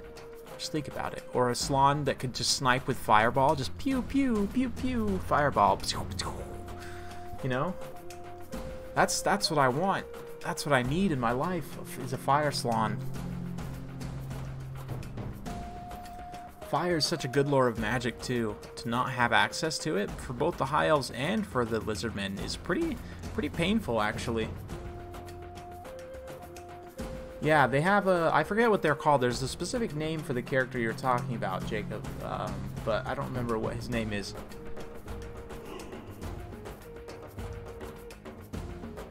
muted myself in time, so those of you who are wearing headphones, you can thank me. Yeah, Fire Salon would be super neat. Like a Shadow Salon would be super neat. Like a dark, like slate blue Salon that could use shadow magic, cast like Pit of Shades and that, you know, that sort of thing. I think that'd be super neat. Metal Salon, heavy metal. Yeah, Metal Salon. That would be super cool too.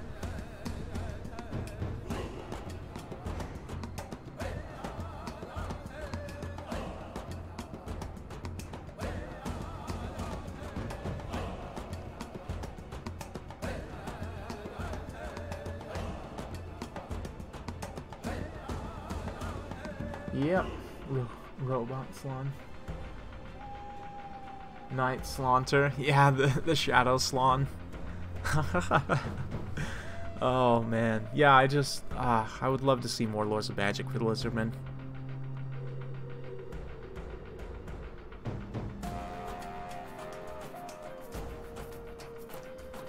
Lore of Fire Salon.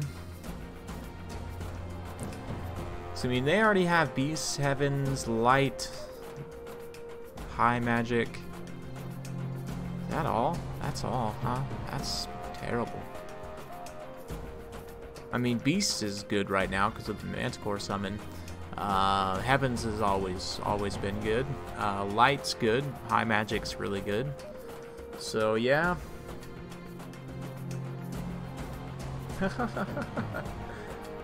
Lore of Vampire Salon. Elspeth. Yeah, I don't know. I don't think we'll ever see Elspeth. Maybe. I just think that it's likely that we'll see other characters first. Like, I don't know, maybe Marcus Wolfhart as the Hunts Marshal. That would be fun, though. Don't get me wrong. That would be very, very cool. Yes, more summons and healings. Yes. Yes.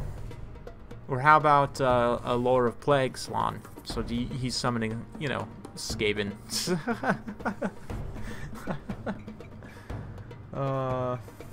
Yeah, I agree, Frodo. The Salon, I mean, they have some good stuff. They're decent, but...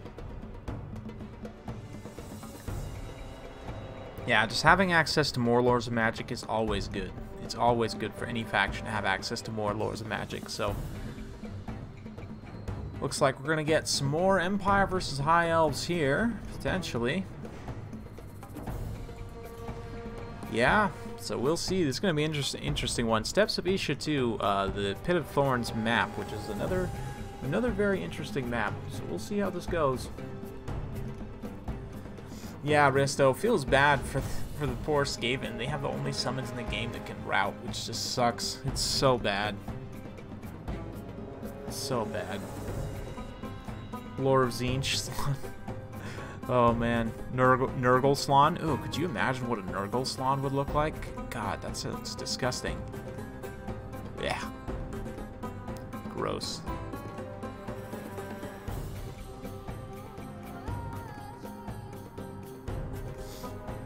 In campaign they do, Jacob. It's not. It's just in. It's just not in multiplayer. They have lore-specific salons. I think it'd be great to have mixed lore salons as well, but that'd just be a pain to implement for multiplayer, I'd imagine. I don't know. Maybe not. Maybe it wouldn't be. You never know what kind of spell you're gonna cast, but all you know is it's gonna be very powerful, and you can cast a lot of them. That'd be cool. I'm curious to see how they're gonna do the Chaos Lords of Magic, honestly, for Game 3. And it'll be cool to see. I'm hoping, I would assume, there's no reason why they wouldn't, is to backport them to the Warriors of Chaos roster as well. Maybe some new units, certainly new Lords of Magic. It's gonna be interesting. I'm very excited for that.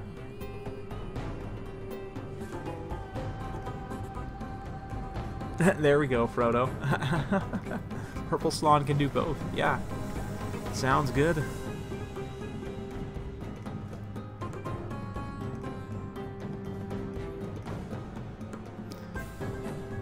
Alright, these guys are ready to get started here.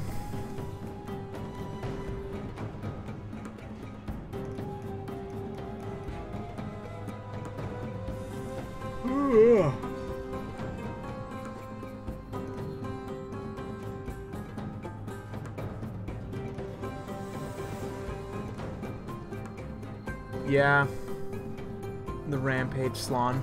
There we go. Cast a random spell from every lore. That's great. We'll see. We'll see, Weirsbick, because I think having an undivided warrior faction under Archaon makes sense for the lore and it makes sense for the game. So I don't necessarily think that they'll just scrap the Warriors of Chaos faction and redo all those units into different factions. What I see happening is this, and I could be wrong. This is 100% pure speculation, but here's what I see happening is you have Warriors of Chaos that has warrior units only. They're going to get a few more god-specific units in Game 2 and the new Lords of Magic, and then you have separately Demons of Chaos Undivided, which is only demons from the various gods. And then you'll have a god-specific faction. So, for example, you'd have a Khorne faction that you'd have your Bloodthirsters, your Khorne demons combined with Khorne-specific warrior units, and maybe a few other basic, Chaos warriors, other basic warrior units as well, depending on, Tzeentch could have extra Chaos spawn. Maybe your Warriors of Tzeentch would have slightly different stats from your Warriors of Khorne. You could kind of make some differentiation there, but I could see potentially 5 Chaos factions expanded from what we currently have. Warriors of Chaos, Demons, I guess that would be 6. My math is terrible. Warriors of Chaos, Demons of Chaos, and then your 4 god-specific factions, right? So that's kind of the way I see it happening. I don't know. What do you guys think? Let me know.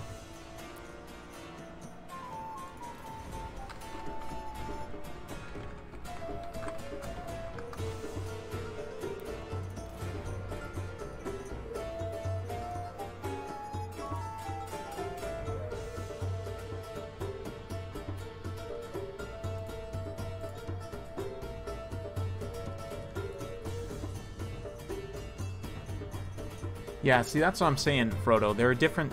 Demons of Chaos are a different faction from the Warriors, but I could see them doing god-specific, like, here's your Khorne faction that has Khorne demons and a few units from the Warriors of Chaos roster mixed in, and, have it be a little bit unique. And here's Tzeentch. You got your Tzeentch demons and some Warriors of Chaos units mixed in, I could see them doing that.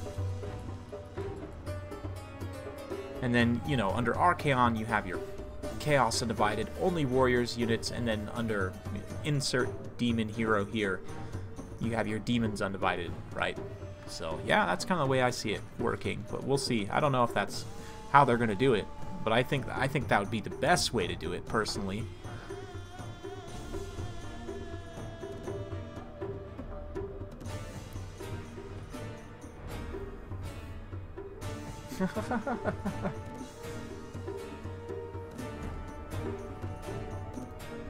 Yeah, squishy mortals. I'm so excited for demons. Demons are going to be really good too, because if they interpret the tabletop mechanics like they have for other factions, the demons will be like the undead in that they won't rout, they'll crumble.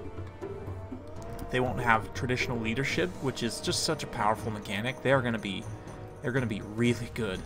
But yeah, got this Steppes of Isha here map, and yeah, should be interesting.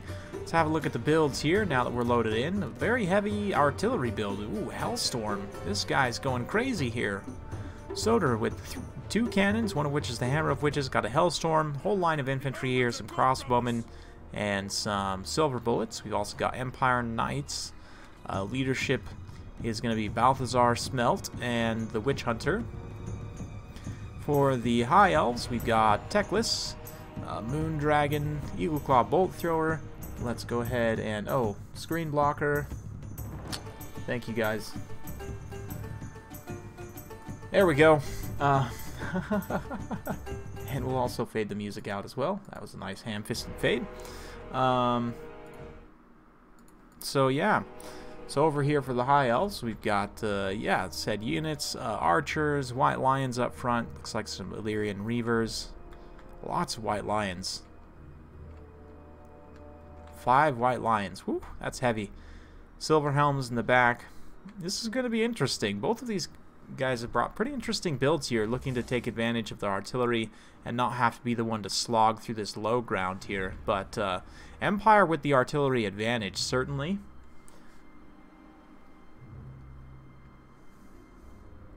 Yeah, you know, CA should totally just hire me. No, I'm just kidding. I'm just kidding. Totally kidding.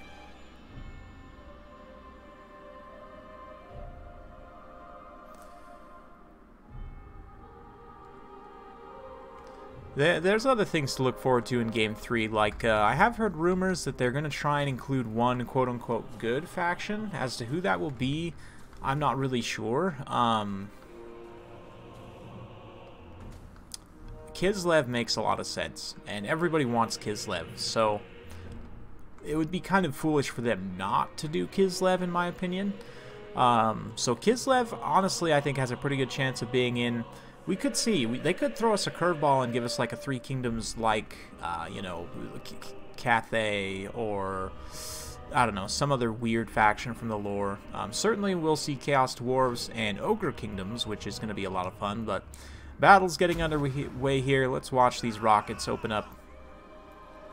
Come on, guys. We believe. We believe in a thing called love. The cannons are opening fire. And rockets away. There we go.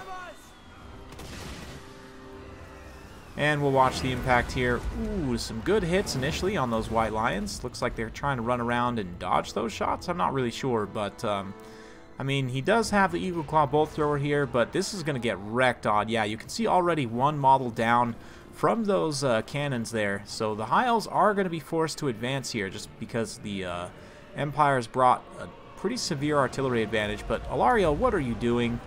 Or Teclis, rather. What are you doing? Man, if Teclis gets caught out here without support, that's going to be so bad. He's going to have to be careful. He is currently hidden. Or no, actually not hidden anymore. But yeah, rockets doing some okay damage so far. It's not going to be super impactful, honestly. It's more just forcing the High Elves to advance here that's useful. But yeah, we'll see. The cannons have already taken out the Eagle Claw bolt thrower, so that is certainly some value there. Teclis kind of trolling around out on this flank here. Not really a response yet. The Altarfights are here, but it looks like the crossbowmen. Some ineffective fire going in there, but yeah. The trees are going to block some of these shots here as the rocket fires down into the low ground. Looks like the cannons have now switched over onto the Moon Dragon there, which is obviously a very good target. And the Silver Helm's not really wanting to get fully committed here. High Elves very patiently advancing, but as patiently as they are advancing, they are just taking a shellacking from these rockets. 29 kills so far on those rockets, which is pretty good stuff. I don't know if that'll end up being cost effective at the end of the day, but the Moon Dragon potentially going to take some hits from this cannon here. It's almost in range of these silver bullets. They could probably turn and fire right about now and start shooting that Moon Dragon. Looks like the rockets are going to try and fire up and over this obstruction here. They do actually get a hit on those spearmen, interestingly enough. But yeah, silver bullets not shooting the Moon Dragon, which they totally can right now. They're in range, so they should. Looks like they are going to open up shots finally. Yep. Not the best volley in the world, but those Empire Knights charging downhill into some White Lions will grab that charge as well. That's going to be a very devastating downhill charge. Just did about half HP damage to those White Lions. Talk about value, man. That's an 850-point unit of Knights right there. That is some serious value. Meanwhile, in the center, State Troops fighting it out with White Lions. We pretty much expect how this will go. White Lions will be able to win eventually, but it will take them some time. Meanwhile, Demigryph Knights being thrown in here, and the Reavers just kind of hanging around, not doing a whole lot, but oh, looks like the Demi's actually not going fully in there. Going to commit over to the other side. There are some High Elf units kind of forgotten out on the flank here that are able to be shot by those rockets some more, so we'll see. Right now, the Empire is in a little bit of a tricky situation. The backline's being compromised, and a very nice net from Teclis there to pin down the Royal Altar Fights and keep them from being able to respond to these Silver Helms here, who are now going to get a beautiful charge onto those Silver Bullets. They do take a bit of Overwatch fire on the approach there, but the second unit of Empire Knights, a little bit late on the response, could have been used to try and screen out those Silver Bullets there, but the Silver Helms are now going to get surrounded and potentially taken down. Ooh, a nasty breath attack. Oh, it actually doesn't end up being super impactful. It does a bit of damage, but the Empire Knights are able to dodge some of those shots there. Meanwhile, the Rockets continuing to just throw down on the units out on this flank. Really not looking great for the High Elves out there. The Empire missile line is mostly secure at this point. The Silver Bullets are gone, but the cannons are all still online. The Rockets are still online.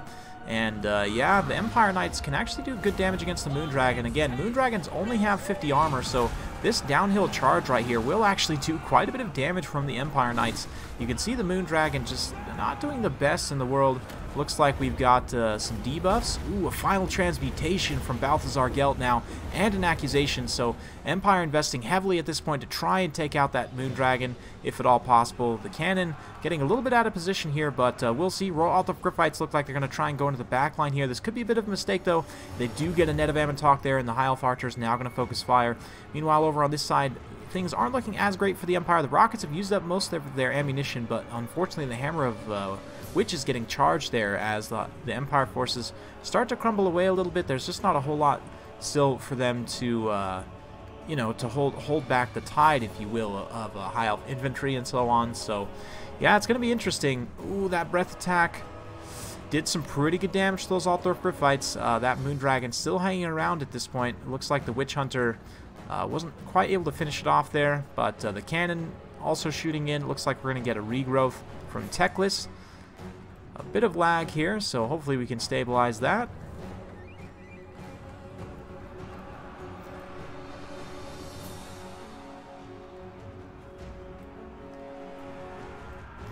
Oh, come on, guys. We got this. We got this. Oh, man. The dragon just charged down right on top of the Royal Altar Gryphites to try and pull them back from the archers, but I don't know. If the Royal Altar Gryphites just turn around and wreck that Moondragon, it could bring things back. Right now, the balance power is slightly in the High Elves' favor. Not looking overly great for the Empire at the moment, but we'll see. The Altar Gryphites at this point, the biggest issue is their leadership is pretty low, and they've taken quite a bit of damage. There's no way for them to get healed either, so yeah, this is rough too. Silver Helm's getting into the back line as the Empire Knights are just not there anymore. They're not there to protect, and the White Lions are just being super cost-effective in the front line here. Yeah, so not looking great for the Empire. Things are starting to turn a little bit as more and more of these missile units get cleaned up here. Altar Gryphites getting routed off by that healed-up Moondragon. So yeah, I think this is going to be game. Empire initially getting a very favorable engagement, but I think just over-investing a little bit on the missiles there. And yeah, very good nets by Teclis as well. Don't get me wrong; he's had some excellent plays in keeping the Altar Gryphites from being able to protect the back line there. So yeah.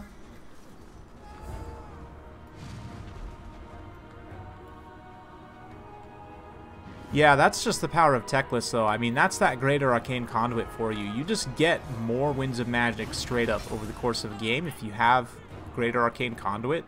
So yeah, that's Teclis in a nutshell. That's why you bring him over Alariel in a lot of cases, because he has that Greater Arcane Conduit. Alariel does not, and that's even against Balthazar Gelt, who really only got the one Overcast Final Transmutation. May have been more worth it to actually just bring healing instead, honestly, in my opinion, especially if you're going to bring the Royal Altar Gryphites. They're a pretty expensive unit. You probably want to have something to try and heal them with, but yeah. Unfortunately, a loss for the Empire, victory for the High Elves. Just the White Lions just chopping through that front line and then not able to finish off the dragon. Ended up being the end there for Soder. So yeah.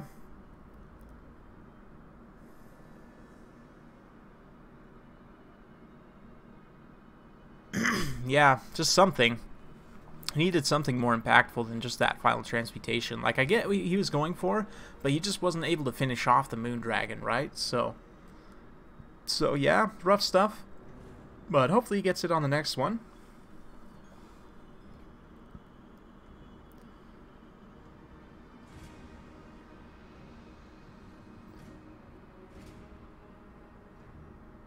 Yeah. Yep. Good game, yeah. Yeah, it was a pretty good game. Both players had some excellent plays there, but just the High Elves, I think, had a little bit of a better build. The Rockets are fun. They're just, I don't know, I would have almost rather had one unit of Knights instead, because, I mean, with the 2 cannons, you're pretty much going to be able to force the High Elves to come to you anyway. The Rockets got some okay kills, but I think just having an extra unit of Knights to cycle charge the front line would have been a little bit better, honestly. And yeah, personally, I would make some changes to this build, but that's just my personal opinion. So, yep. I have no idea, Abed. No idea.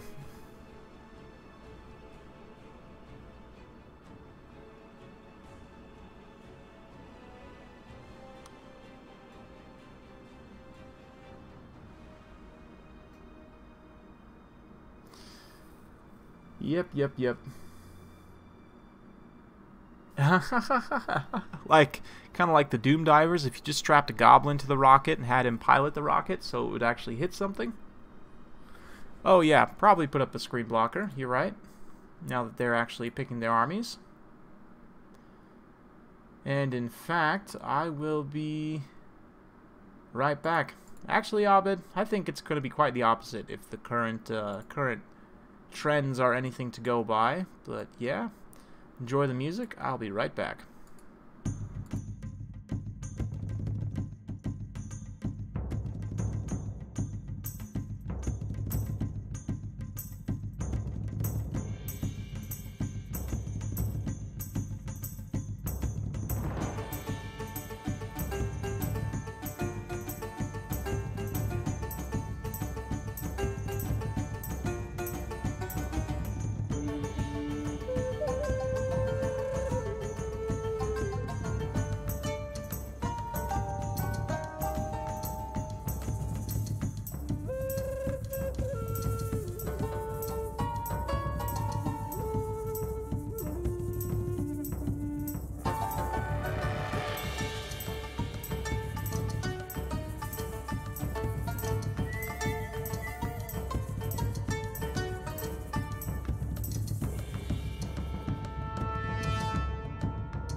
Alright.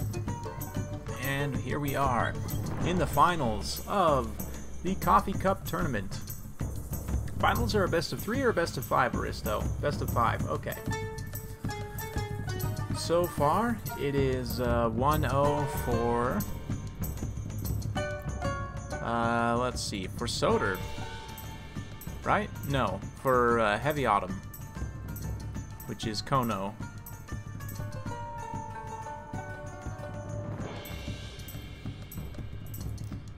So, yep.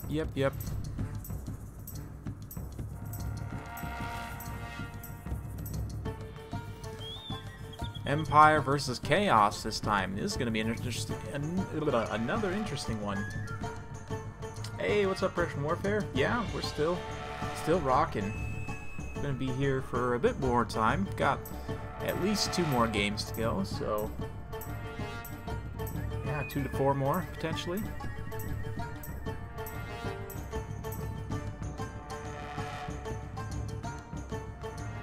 So much Empire. Heck yeah, Empire.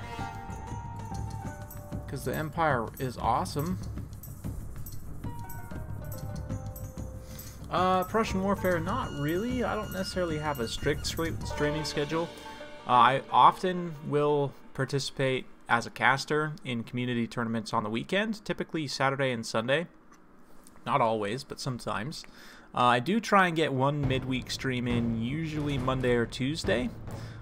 Just as a kind of aside, we'll do King of the Hill. Sometimes I'll play a different game, but yeah, typically, you know, Saturday, Sunday, Monday, Tuesday would be the days that you could look for a stream.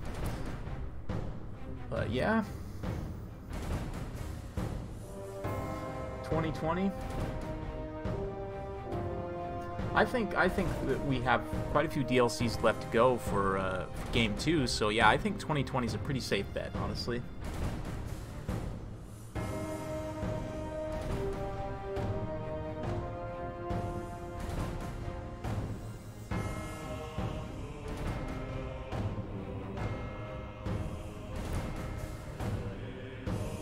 Yeah.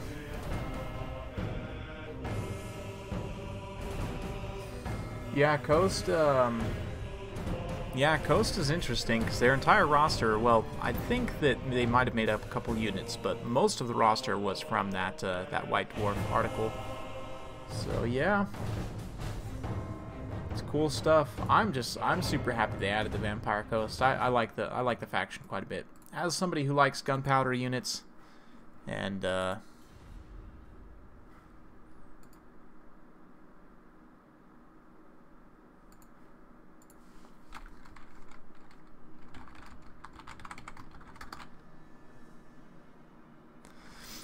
think Aerocrasta keeps forgetting to ready up as the host.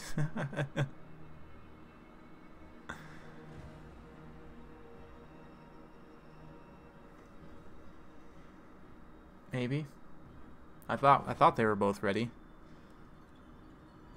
There we go. There we go.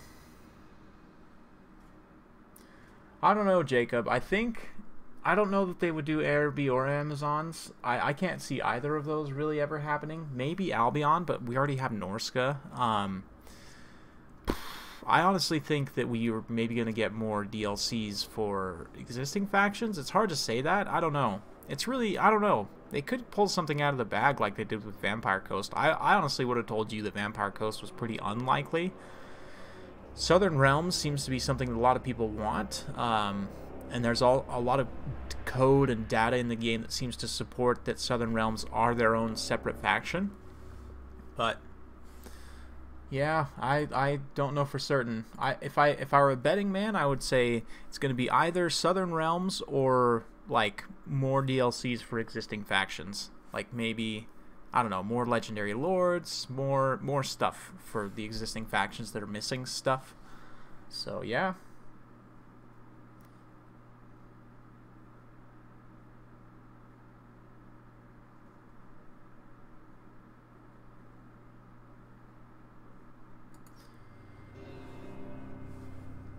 Yeah, more unit packs.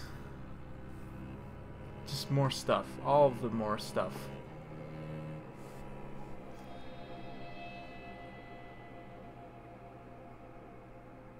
Naval battles? Yeah, Vampire Coast already kind of addressed that. We're not ever getting real naval battles. We're getting sort of pseudo-land naval battles, but that's better than nothing. Better than all resolving. Anyway, let's have a look here. Aspiring champions. Haven't seen them in a minute and a half. That's very interesting. We've got some Marauder Horsemen, Chaos Marauders, a couple units of Dragon Ogres. One of them is the Regiment of Renown here. We've got Sartharel, Chaos Warriors as the second line, including the Mirror Guard. So a nice balanced Chaos Rush Force. We've got Poison Warhounds. Interesting. For the Empire, we've got Spearmen with Shields, Swordsmen. What is this? What is happening right here? Is this legal, Aristo? Can you confirm that this is something that's legal? There are 5 witch hunters right here.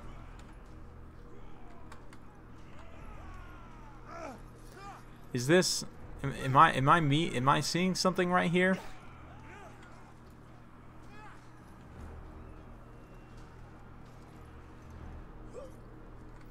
Five witch hunters. Yep. 5 witch hunters. Someone is doing some heresy, very clearly. As long as he didn't spend more than 4,600. Well, I want to say there's 750 each, right? So, yeah, that's legal. Accusations of heresy abound. Oh man, that's intense. I don't think I've ever seen that before.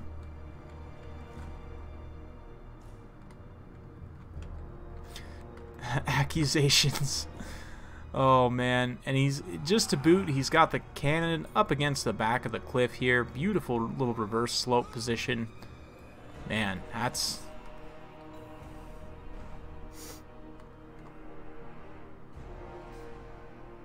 Yeah, they've all just got accusation, which means they're like 760, so... Yep.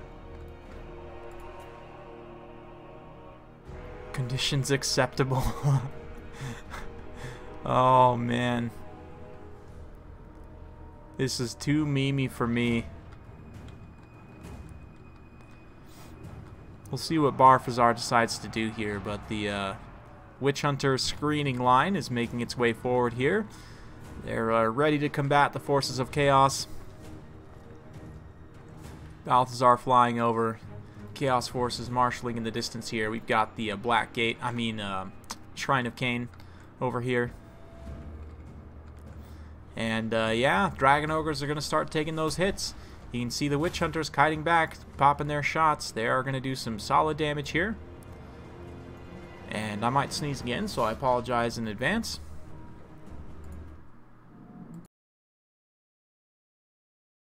Whew, one more. Okay, we're good now. Not that much has happened besides a bunch of people running around and shooting, but we do have some hot and heavy pistolier action here. Looks like these Empire Knights going to be tossed over. This is a little bit dangerous because, of course, there are these Dragon Ogres on station as well, but if you can force this engagement in the right way, the pistoliers can actually support against the Dragon Ogres, and then the Empire Knights can take down the Marauder Horsemen. It's all a matter of positioning, though, and the Poison Warhounds aren't really going to help too much with that situation. In the center, though, you can see all the accusations of heresy as the Witch Hunters kite back this Chaos main line here. Very clearly, these Mirror Guard are heretics, which is why several of them have died to the accusation already. Some more great pistolier fire coming in there, more accusations, just all of the accusations of heresy here. And yeah, those Empire Knights able to get a pretty good situation here. You can see, again, pistoliers unfortunately firing into the Hounds right now, which is not the best, but we do have Witch Hunters still hanging around, of course. Empire Knights chasing, a little bit over chasing here. They might get caught out by these Summoners of Rage here. Looks like they did pull back just at the right moment there. And yeah, Sarthrel, the great heretic, taking out these Spearmen with shields. But the Witch Hunters come down, they start popping their shots. The Pistoliers shooting from the low ground. Ooh man, these Pistoliers are in trouble though. They're going to get caught and killed. But they have been cost effective up until now, so make your brave last stand, men, or run cowardly away. But yeah, the Empire Knights are coming down. If they can get a good rear charge on these Dragon Ogres, they can generate a ton of value. Looks like they are going to be potentially going for that. No, they get charged here instead, which is just super painful. Accusations being used on the Dragon Ogres, though, which means they will, because of their low model count, they will take quite a bit of damage from that. Looks like an Overcast Final Transmutation on these Summoners of Rage over here. So yeah, just direct magic damage, doing a great job so far. The cannon hasn't actually been shooting that much, but it's there. But yeah, those Empire Knights are going to die, but they did okay, all things considered.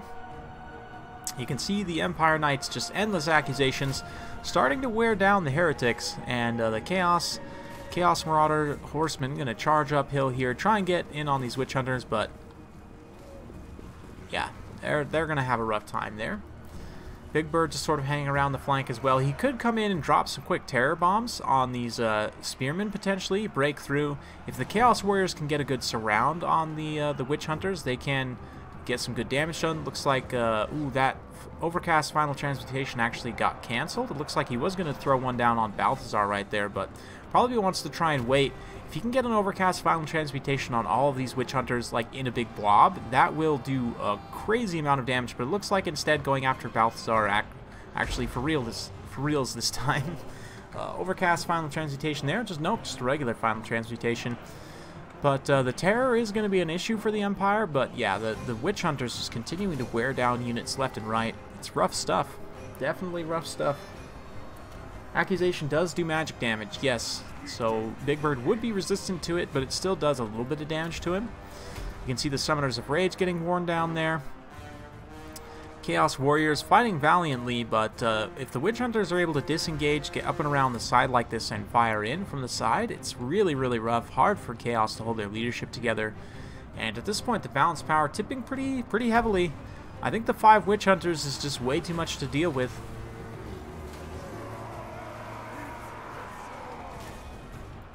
Yeah, I don't think they're able to win this one. Big Bird's angrily blowing up the cannons here. But interestingly enough, the Witch Hunter's bullets do magic damage, so them shooting Big Bird is essentially useless. And he might have some issues. I don't know that there's a whole lot of units that can actually finish Big Bird off in the late game. But just, you know, army losses wise, I don't think it's necessarily going to work out. There are still some Chaos Warriors here relatively healthy. But yeah, these Witch Hunters, they're plinking at Sarthrel, and it's basically doing nothing. Is he going to come over and attack them, potentially? Looks like he might. Here he comes. Ooh. Yeah, see this pocket right here with all of them standing together, if you could get a final transmutation right here, that would generate a ton of value, just hitting all these Witch Hunters at the same time. But yeah, Big Bird showing his strength here. That missile resistance and magic resistance is basically keeping him alive in this situation, because you can see the Witch Hunters, they're popping him. It's doing almost no damage though, so yeah, we'll see. Ooh, here it comes, the final transmutation I was looking for. This is an extended one too, so it looks like the Witch Hunters are going to scatter, try and get out of the area of effect. A couple of them do manage to get out of the area of effect, but these other ones are going to take some severe damage, this boy in particular. But yeah, good play by Kono there to move out of the area of effect and not just stand and take it. Wasn't quite as devastating as it could have been, but yeah. Oh man, Big Bird, get him. The Witch Hunter's just too much. Too much. Granted, one of them has been routed off here. If Big Bird can just stay calm and rout off the rest of these Witch Hunters, the issue is he just has no support left. There's no supporting units basically still on the field. Just a handful of Tattered Marauder Horsemen. And yeah, that's more or less it. There are some Chaos Warriors being routed off here, but Big Bird, I just don't think he could take all of this by himself. I mean, maybe he can. The balance power is still not that far out of favor, so... Heresy Overload. Yeah. Yeah, man. The true Uberstrike 5. All 5 Witch Hunters. True that. True that. Yeah, this boy got routed off, but we'll see.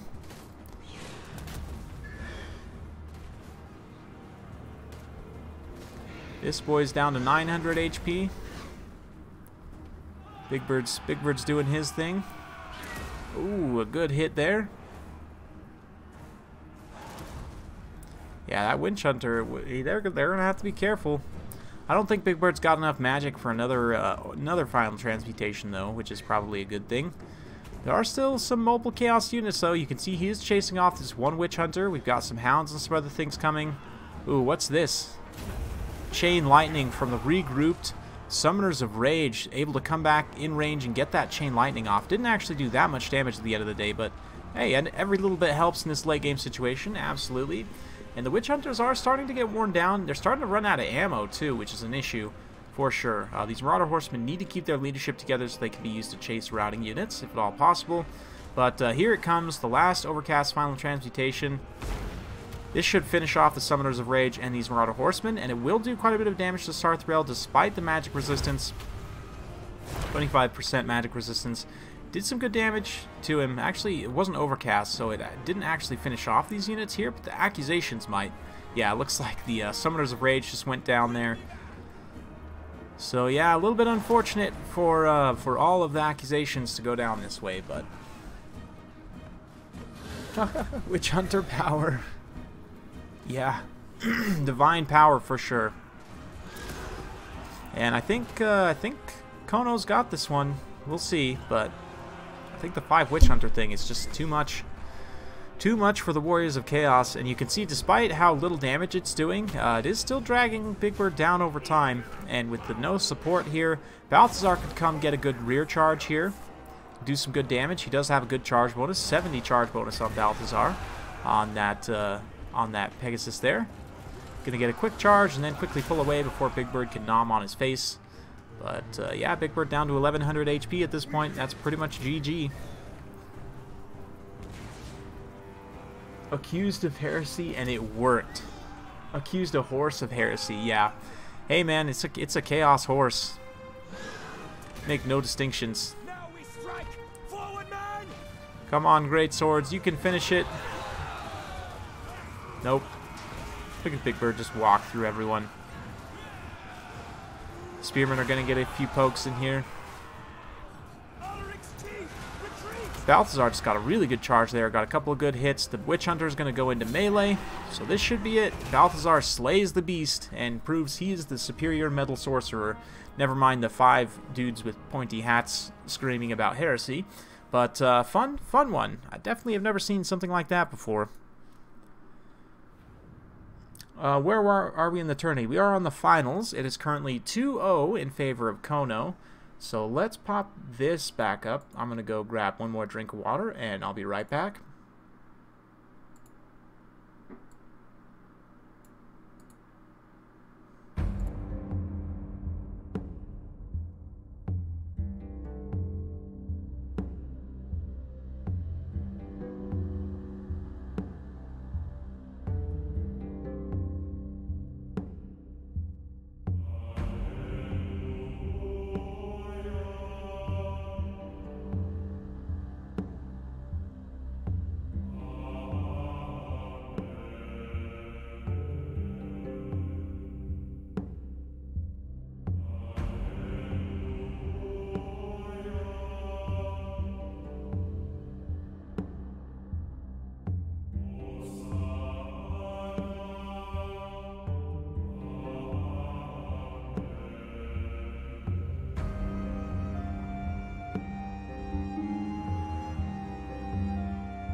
Yeah, that was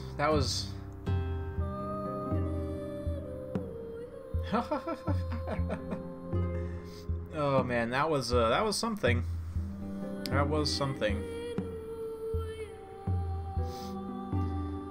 That was about as cheesy as the Cheeto dust that covers Balthazar Gelt's mask.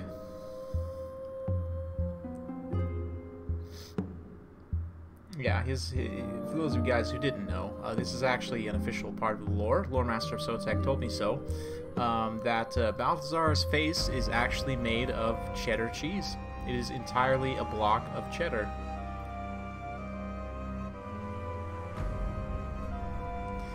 Yeah, it should have just thrown in a Luminarch for good measure. But that's the thing about Big Bird, is he's hard to snipe. He's very hard to snipe. That's why you bring him.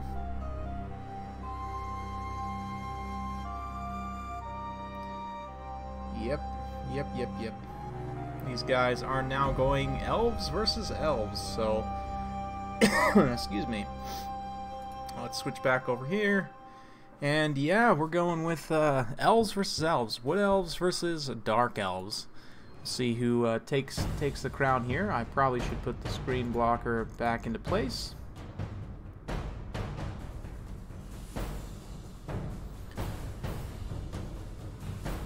His hood is making him a burger. Yeah, it's Volkmar the Grill's special. Balthazar cheddar. Yep. Prussian probably. I mean, obviously when the DLC comes out, you're going to get a ton of Lizardmen content, right? Which is kind of why I haven't been playing them. I don't really necessarily super enjoy playing them a lot. Same with the Skaven. I mean, I've enjoyed them in the past, but they haven't got any changes in a long time, so it's a little stale for me. I do have some Lizardmen battles I'm probably going to be showing more in the future, but yeah. Once their DLC, you know, obviously in the pre-release to that, assuming I'm still in community good graces of Creative Assembly by then, which I don't know why I wouldn't be, then yeah, you'll see a lot of Lizardmen content for that, obviously. But up until that point, I just don't really feel like playing them very much. So yeah, sorry about that. That music is a tad loud, so let's turn it down just a bit. Yeah, I mean, I played when Total War Warhammer 2 first came out. I played quite a bit of Lizardmen and Skaven, but just yeah, they're just pretty stale at this point. So we'll see. It'll be fun though. I'm super excited for that DLC. Both those factions need it, and once they get it, I think they're going to be pretty good. Skaven are already pretty decent, honestly, in the hands of the right player, but they just are not the easiest faction to use, so... It is from Medieval 2 Total War. Where's Vic? That's, yep, Med 2. Classic, true classic. One of my favorite Total War games of all time, and probably, arguably, one of the best Total War games of all time as well. So, yeah. It's such a good game. Such a good game.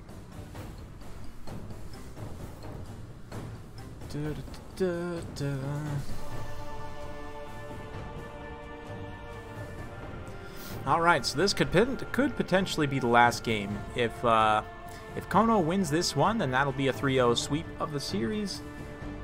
If Soder wins this, then we'll go to a game 4, and then he could potentially win the next one and force a game 5, but we'll see. Am I interested at all in Three Kingdoms? Yes, I know I haven't been covering it on the channel very much, but I am quite interested. I'm pretty glad, honestly, that they delayed it. Number one, because that means that the next piece of content we get from them is the Lizardmen and Skaven DLC. But yeah, just the fact that they have enough goodwill with Sega to say, look, we need to push this back again, because they already had, you know, pushed back the release date once. So I'm just glad that Creative Assembly has enough goodwill with Sega to be able to say, look, we need to get this right. Let's take our time. It's not where we want it to be. We're going to retool some things. And yeah, I'm still very, very much interested. Absolutely. Especially with the new campaign systems, more than anything, like the new the way that characters work, and they can kind of move between different factions. It almost reminds me a little bit of like Crusader Kings, like the Paradox style. But yeah, I'm excited. I'll say that for sure. I think these guys are just about ready.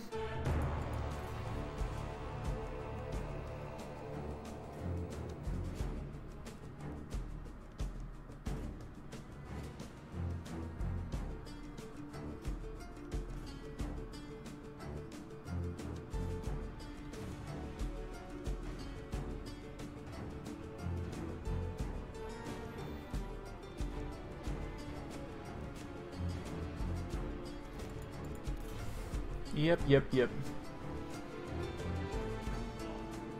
Yeah, play tall, exactly. Yeah, because there's never really been a way to play super tall in Total War. I mean, you can, in certain campaigns more than others, like Age of Charlemagne, for example. But yeah, excuse me. I'm very interested in Three Kingdoms. Certainly looks fun.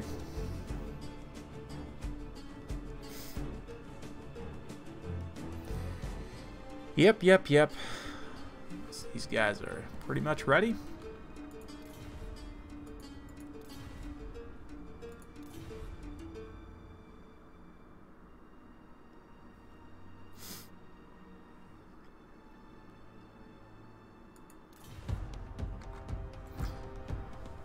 Here we go. This could potentially be the last one.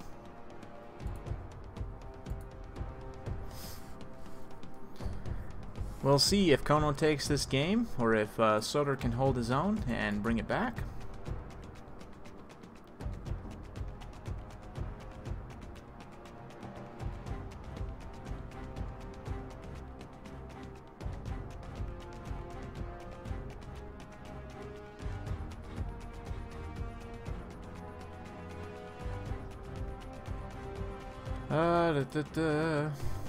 All right.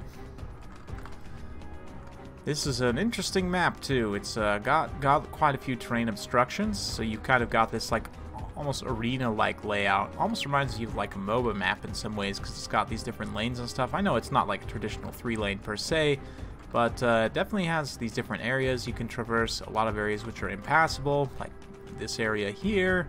This area here is all impassable, so yeah, it's going to be interesting. Going to be interesting. The High Elf Towers before they were High Elf Towers. Some statues of the lady with the Grail here. Man,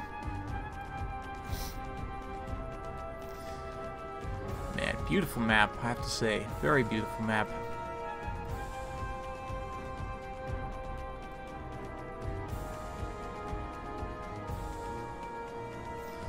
Alright.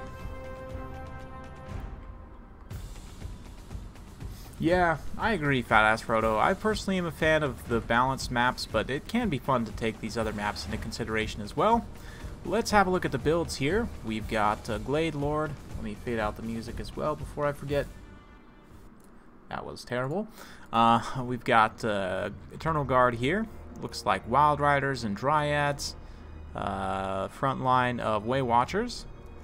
So pretty straightforward. We've got a Glady, probably Spellsinger, Lore of Life. Yep, a very straightforward Wood Elf build. Got Slaanesha's Harvesters here. A couple units of Bleak Swords, plenty of Dread Spears and Bleak Swords. Blackheart Corsairs, some Handbows and melee variant. Cold One Knights, Barathi up in the air, and a Sorceress Lore of Beasts to give Manticore summons. Okay, so Morathi is literally just a battery, because she has Greater Arcane Conduit, and she also has Power of Darkness to give additional Winds of Magic.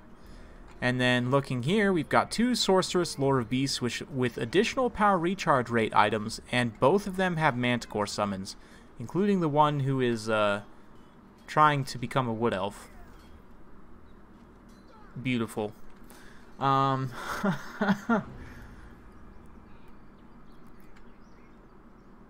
Yeah, totally agree.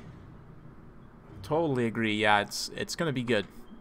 This is another very interesting build. The double Manticore summon is going to be a lot for the Wood Elves to have to deal with. Granted, they do have the tools to do so, but 4 potential Manticores, that's just a huge amount of gold that you're summoning onto the field. So we'll see. We'll see.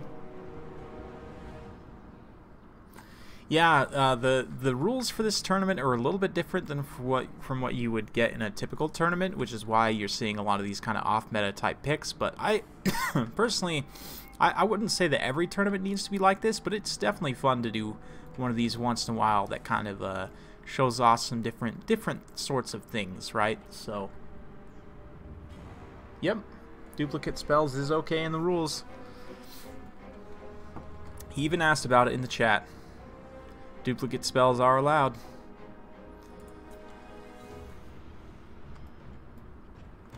Here we go, and it looks like we have discovered the Wild Riders in the corner.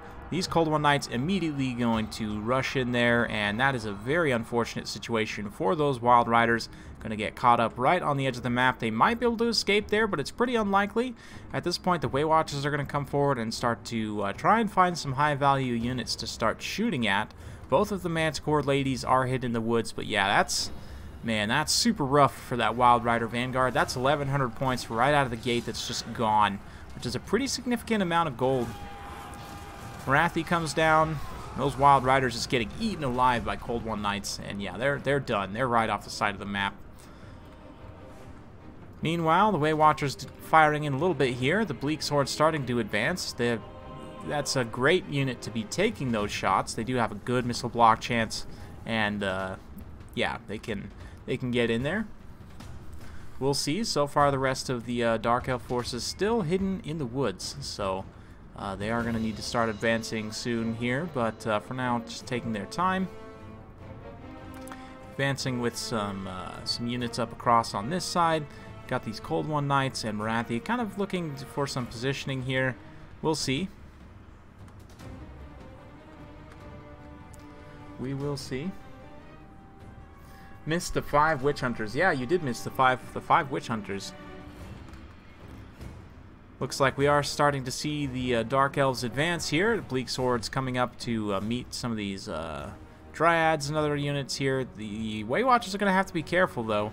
Looks like they're trying to get into a position where they can shoot these Cold One Knights while still being protected, but yeah, you're going to have to be very, very careful.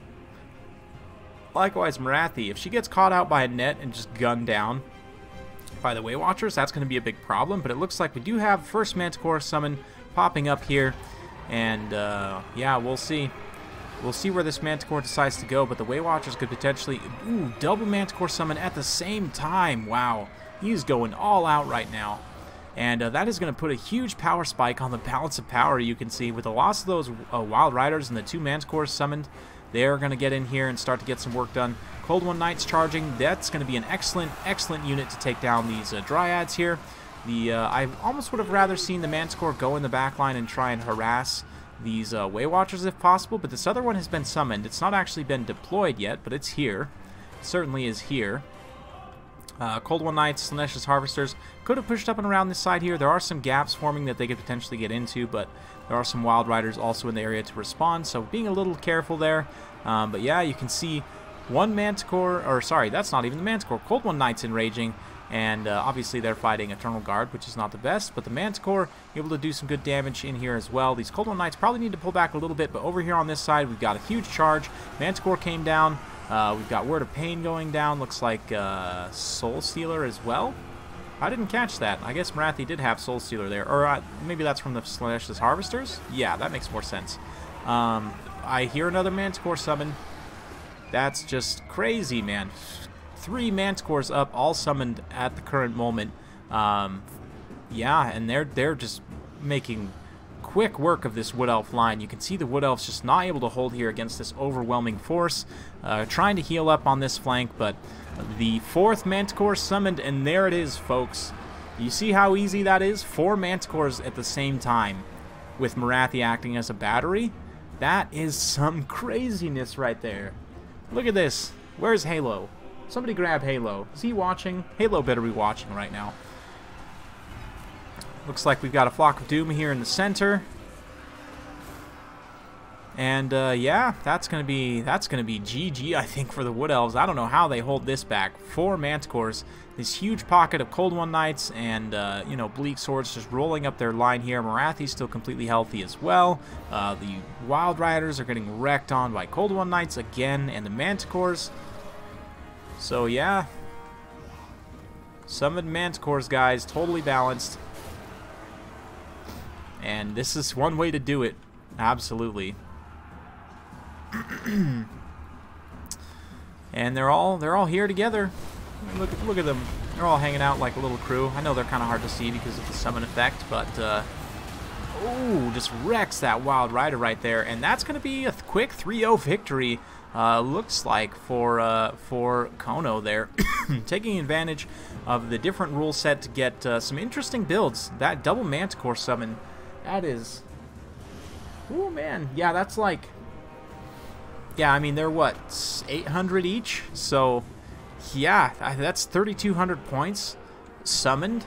I mean, that's so much value. That is just an obscene amount of value. So, yeah. Excuse me. I think that's pretty much GG. We'll see what else. Still have a few units kind of hanging around in the late game here, but I think that's pretty much it for Soder. That Manticore summon, though. These Feral Manticores are getting dragged down by the Way Watchers, but that's pretty much all that's left is just the Way Watchers, and there's all of these Dark Elf units that they have to take down, and they're quickly being funneled into this this corner of the map here. Yeah, Slaanesha's Harvesters with the Bleak Swords gonna get in here, and that's pretty much GG right there. Nice, good little jazz hand attack. That should be GG. Yep, there it is. Just in time to see the end of the battle. But Halo, you got to go back and rewatch what just happened, because that was something I have never seen before. Basically, Marathi was acting as a battery, and then these two beast sorceresses summoned manticores at the same time. So there were 4 feral manticores on the field, which is just absolutely insane. So with that, Kono is going to take the series 3-0, quick sweep in the finals. So well played to all involved, some fun, kind of different, unique builds. Yeah. Big thanks to Aristo for organizing the tournament and all that jazz. I hope you guys have enjoyed watching. It's certainly been a lot of fun to cast, so this will be going up after the fact. If you guys missed any games, feel free to rewind, rewatch them now. Of course, I'll be posting it later as well with timestamps to all the different battles, so you can skip straight to them. Yeah, thanks everyone for coming out. GG's all around, and we'll see you guys next time. Bye-bye now. Bye-bye.